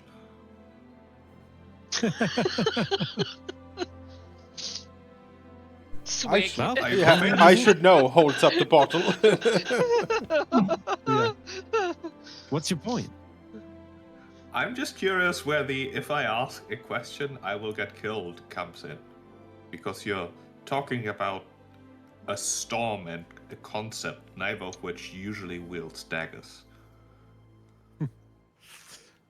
Tempest like almost like licks a tongue out, flicks a tongue out a bit. And it's just like, actually, that's a good metaphor. That is kind of what it feels like. I mean, come on, Brax, you know what I can do. Do I have to explain it? I just feel a pull, a desire towards it. I don't think they'll take too kindly to questions about that.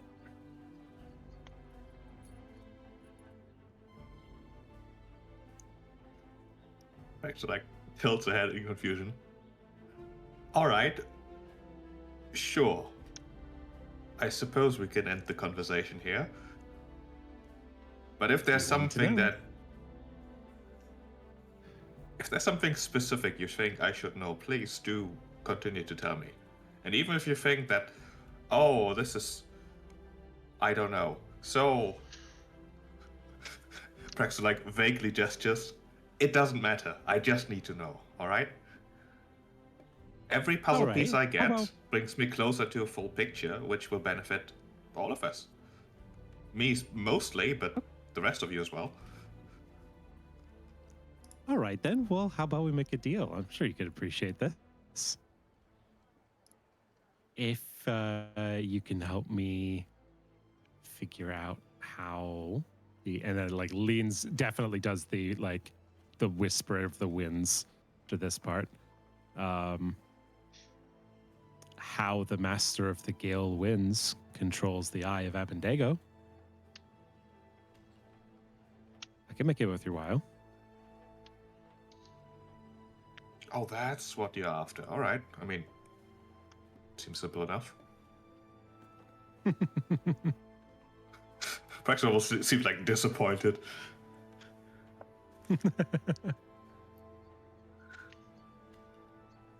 Suppose it is intriguing. I'll see what I can find out, if I can find out something. Excellent. It might also be one of those questions that could be answered tomorrow, but should not be asked, obviously. Exactly. Hence the dilemma and the answer to your original question. Right, now I understand. Oh, I do have another question now that we're on the topic. I'm curious. Is anyone else thought of what happens? We're going to expand to a fleet one day, right? I've heard talk about that before. Mentioned from time to time when we have the resources. Suppose that would be a question for Artemis. Prax looks over. Yeah. I think he may be frantically scribbling notes currently, which should not be interrupted. He has like ink blots like on his chin as he has like, you know, thoughtlessly scratched it as he is writing. Yeah. Well, we'll have the conversation there, Artemis. He can clue in if he wants to, or if he catches anything. Same with Gabby. No, Gabby is busy. She every now and then she pays attention to Artemis for exactly as long as it takes to look that he's okay. He's got a border and snacks, and she'll pat him on the knee. And it's just like auntly duties fulfilled. She'll keep going whatever she's doing. It's like, all right, yeah, still going. Oh, no more fruit snacks. Here you go, buddy. And then keep pat, you know, like yes, good, well done. That's what I would have said. And then you know, go frantically drawing. At this point, it keeps happening that, you know, she has to redraw some things because some people step in it, and it's a little upsetting, but at the same time, it's like, well, they're really entering my vision, so it's like, I mean, they're part of it. It makes sense. They want to be part of it. You know, trying to figure out, like, when you have the big spire, do you then need to like stack the ship so it's the smaller ship on the bottom, and then like up? Would that look cooler than having the bigger ship and then stacking it up? There's a lot of questions. Do you put the masts like gravestones around the structure? Like, where do you put the sharks? Do they live there? Do they just These come are the there? important questions. Yeah. So like a weird scrabble of all the languages she knows and drawings. And snacks for Artemis every now and then. Yes, Just, much appreciated. Yeah, here you go. Remember to drink. Yeah, hydrate. Remember to drink every now and then. No, there is definitely. I mean, you have probably never seen Artemis so concentrated on something, and like the maybe even, you know, actual something of a religious fervor or gleam in Grask's eyes. I'm not sure. Yes, I can say actual warrior muse. Yeah, the warrior muse is in full effect here. That's how we explain Valkyrie's absence. Grask is holding up Yes. this. Yes, exactly. Tempest looks up to the ship and says, hadn't really occurred to me until looking up at this thing, but well, 5 of us started this together. If we are going to expand into a fleet one day, Well, perhaps one day each of us could captain a ship, should we want to. So I just had a vision, but a stealth ship that could never be found, one tailored just for you. This sneaky magpie or something. The black crow. Ship that could launch any kind of debris, the only kind of goblin engineering could do. Yeah, it would be called like the super shark. She's gonna say, "Excuse me, it's a submarine, all right." Yeah, it's a goblin submarine in the That's shape of a shark. crazy goblin engineering. Goblins a always shark make shape. submarines. It's just they're aquatic submarines full of water. Yeah, they don't Yes. come up They that don't really Well, much. move that's from the not a bottom of the problem. sea. Yeah. Yeah. For Gabby, at least. Floating Temple of Bismara. I mean, of course. I mean, all ships are. In, Really. in the future, if they want Yeah. to become their own officers or own captains on their Yeah. own ship, certainly. But Artemis would be heart would simply break not to have his favorite officers, his flag officers on the fearsome tide. Oh, Oh, I only say that because we work so well together and we have long distance communication. we do. Yeah. The next I ship must Gabby admit, is a crew on is Bismarck's ship. Thank you. I'll admit the brine banshee. Yeah. The description of it that we got sounded quite something. Absolutely. Seems like such a shame to let these things go. No, You know? I understand. And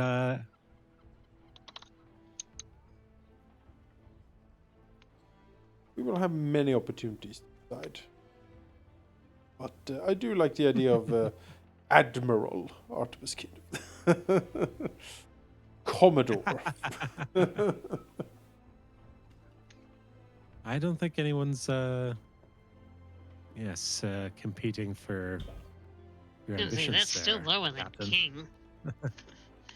Yeah, there is something. But a ship that can sail the seas at unexpected speeds and all kinds of maneuvers in the water and the sky, that sounds like it was made for me. It's been on my mind ever since we learned about it. Yes. The Artemis sort of almost feverishly looks around him, looks at the first draft. There is, as you said, Rask, there is the embers. Only the embers. Pulls on his beard, thinking. Yes, I simply must try to catch it, as he writes frantically. So we'll hand the bottle to Artemis. I think you need this more than I do. Deep swig.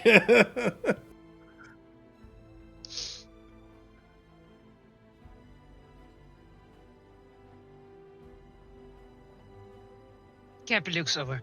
Ah, salty snacks next. All right. Yes. Pretzels.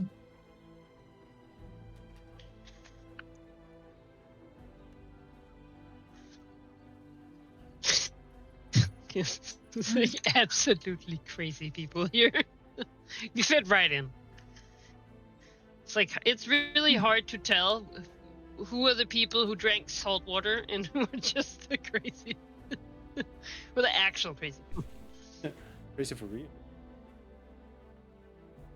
Real, actual crazy. Crazy is a matter of perspective. The only one that matters is mine. That's right. And I say over. But yeah, with that, maybe next session when we actually meet the Bone Fist, I could argue for like an extra hero point or like a bonus or something on the rolls I have to make because of the incredible insights gained and produced here. Hopefully, because I feel Thank those you. rolls might be. Good now. Just put it in there. Yep. We'll next I think that's fair. next session is going to be a critical one for many reasons. Mm-hmm. Let's I'm roll also better. gonna retrain one of my laws into gambling law, and then never use it again in this game. Yeah. Well, you can. Hey, man, you can still earn the money on earn income from it. Can. Mm. Actually goes and steals a deck of magic cards, starting a lifelong addiction to. A blue deck, of course. Oh, blue deck. Yeah, Yeah, he naturally. would, wouldn't he? Counterspell. Ah, Damn it. Dang. That's the wind has really been hanging out lately in these ship encounters. once played a guy. That's He had fun. like 2 Learn birds, to and then the fail. rest was just bullshit that stopped me from doing anything. Yeah. No, and then one planeswalker. That's like, oh, you have it up for 5 turns, you win. Like, oh, Don't this think is they such a existed fun back game. then. But, You know, we muddled through. It wasn't the best matching of the challenges, but we got through somehow. I love that I know the guy. I had like I'll be 6 honest, different abilities that helped me use ropes better, and none of them fucking worked. That was so annoying. Yeah, I I'll was be like, honest. surely I was got this. generally, Nope. I was generally frustrated realizing that this challenge that seemed to fit me pretty well involves every single one of my weakness, and I could not bring my strengths to bear. Mhm. And then the dice made me roll a 2 and a 1. I stood up Yeah. and walked away at that point, That's fair. as Praxu did as well. It also felt like the prep I tried to do didn't really end up mattering until I pushed for it for a second time. Yeah, it was an experience. I'm glad we managed. Yeah.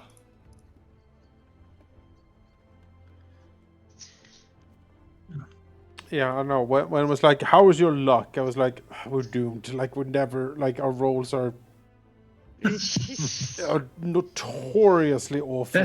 that was really the thing, wasn't it?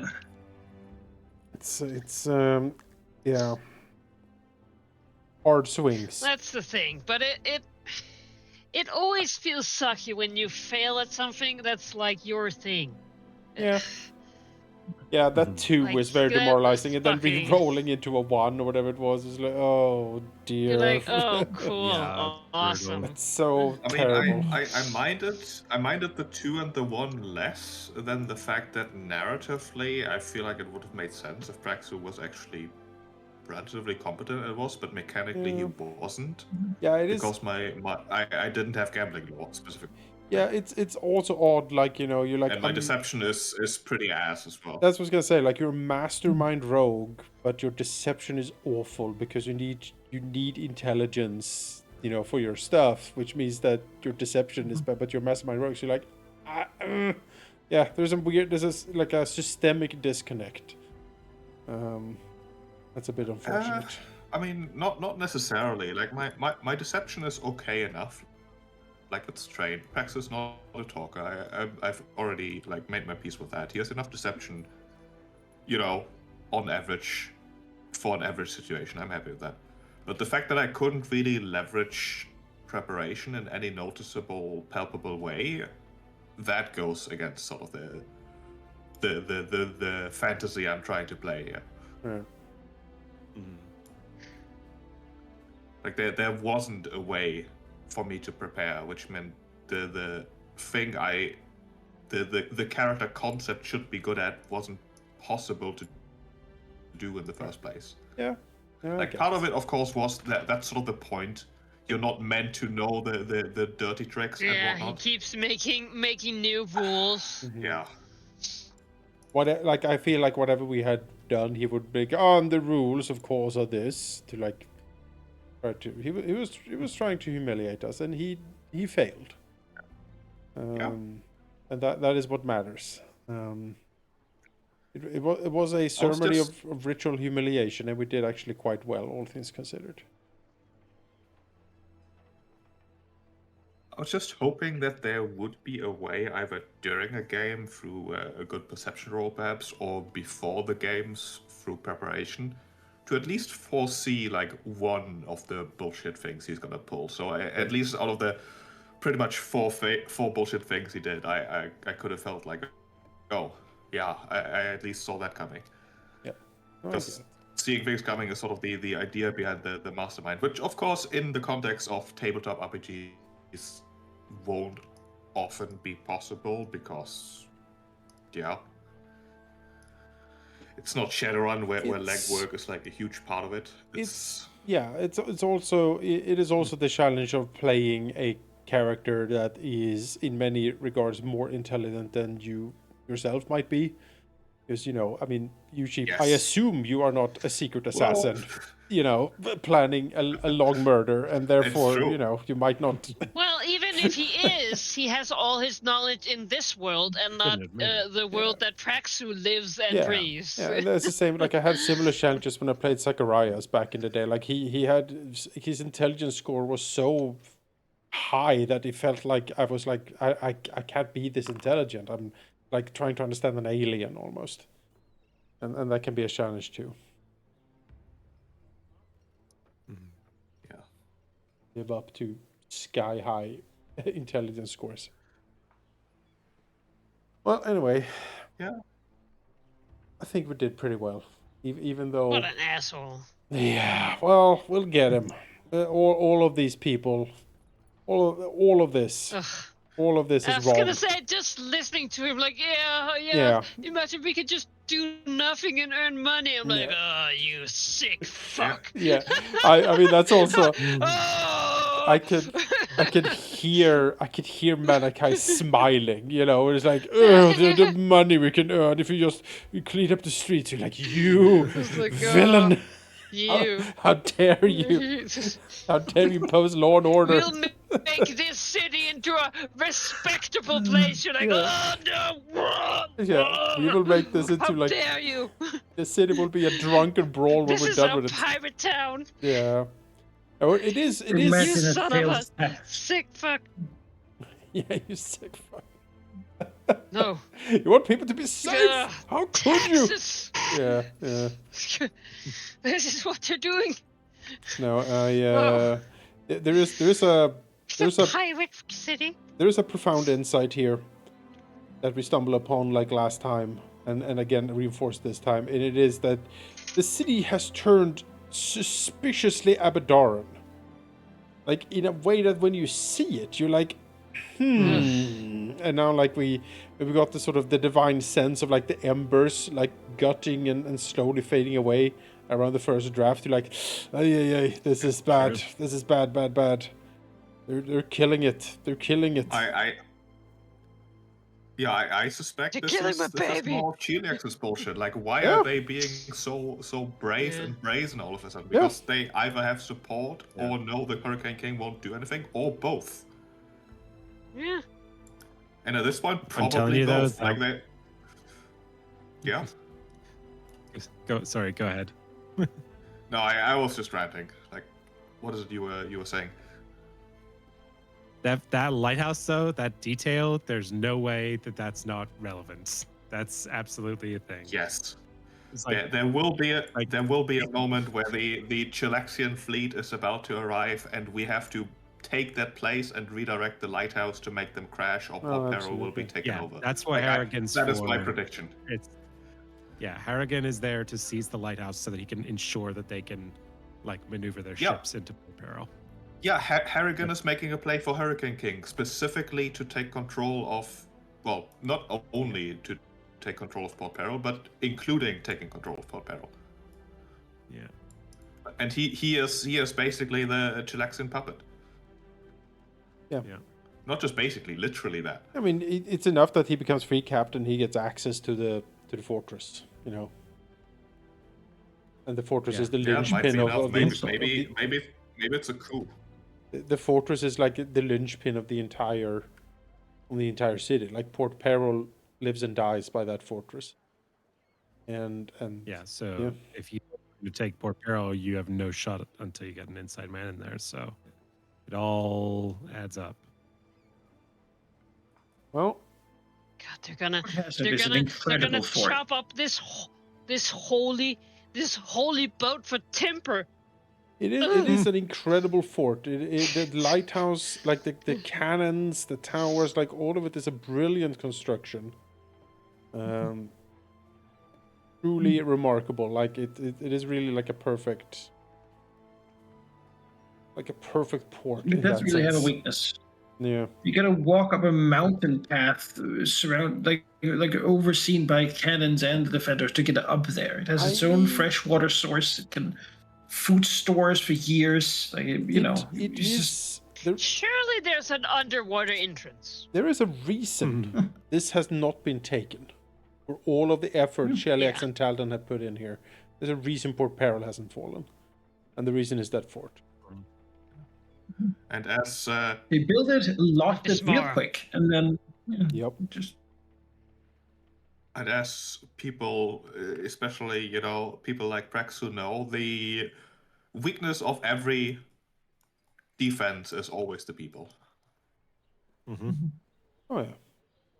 Like the most impenetrable fortress will fall because you bribed the maid or something. I remember us taking down a certain border fort in northern, in a northern land by skullduggery and stabbery. Was that the one where we greased the floor and that Yes. mostly made us win? That in the end, yes, and also that you, I think, crit with your battle axe. Yes. It's we did a incredible. lot of prep work for that moment. But then you triggered the Yeah. archons in the chapel. Yeah. They alerted people, and they were gathered up to get ready, and then you went in there, and there was like 4 encounters worth of guys all gathered up, and you greased up the main Yeah. guy. Just slapped him, but he Oh. couldn't stand up. Just flopped around in the grease, and then Yeah. butchered the troop that had arrived, and because it killed was the like- archons. And It was a big paladin in a heavy armor, and I'm like, well, his weakest save. It's not even a save. It's like acrobatics check or something weird on Grease in first edition. So I'm like, Grease, for God's sake. like -1. Yeah, it's -1 on it. Like, "Ugh." You can stand on an 18. Good luck. Yeah, that was not dignified.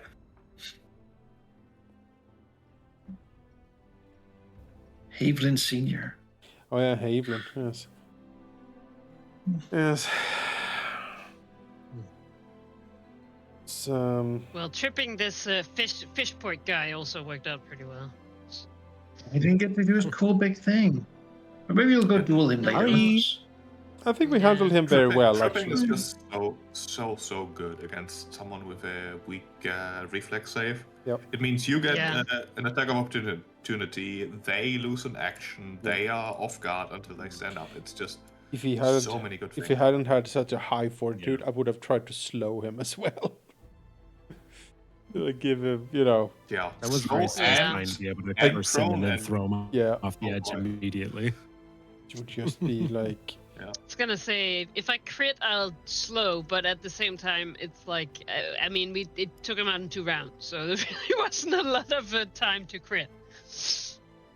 there is a build I've looked at before called the janitor, where you have like a pole arm, you knock people over and then you push them away with the pole arm, and so they have to get up Yeah. and then get close to you, and then you get an attack opportunity as they walk in, and they have used 2 actions to get back to you, and then you knock them down and push them away again. Just sweep the floor with them. It seems very fun and also super frustrating for the GM.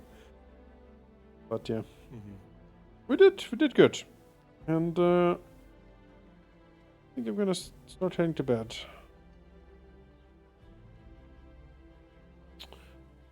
So we have a fairly full schedule tomorrow.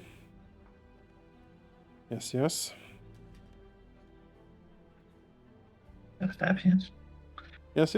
We're out of the Are DLC you all box playing? and in the harsh reality of Mech Warrior once again. Oh, the DLC holiday is over. Yeah, well, we got money And and after that aerospace fighter, and then we'll take that to the bank. that Yeah, aerospace fighter. we got ferried around by a taxi to have no worries at all about anything. Just, Yeah. Look, this is Big Ben. Look, this is the Eye of London. Wow. Take some pictures. look over there, some guys for you to shoot. Here's some money. All right. Get snacks. And now you're done with that. Now solve the Israel-Palestine conflict. You got half an hour. Oh, Oh, no. crap. God Please. damn it.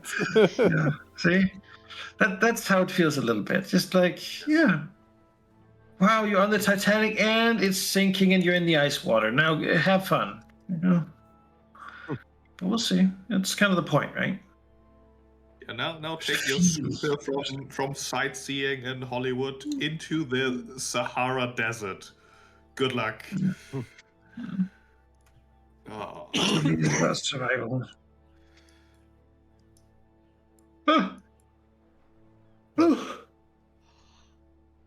And it's so soon. I just need to close my eyes and then we're there. So Yeah. I'm gonna go do that. It's the wonders of sleep. Yes. Yeah. I'll see you guys tomorrow. Thanks for session. Yeah. Yeah. Good night. Good night.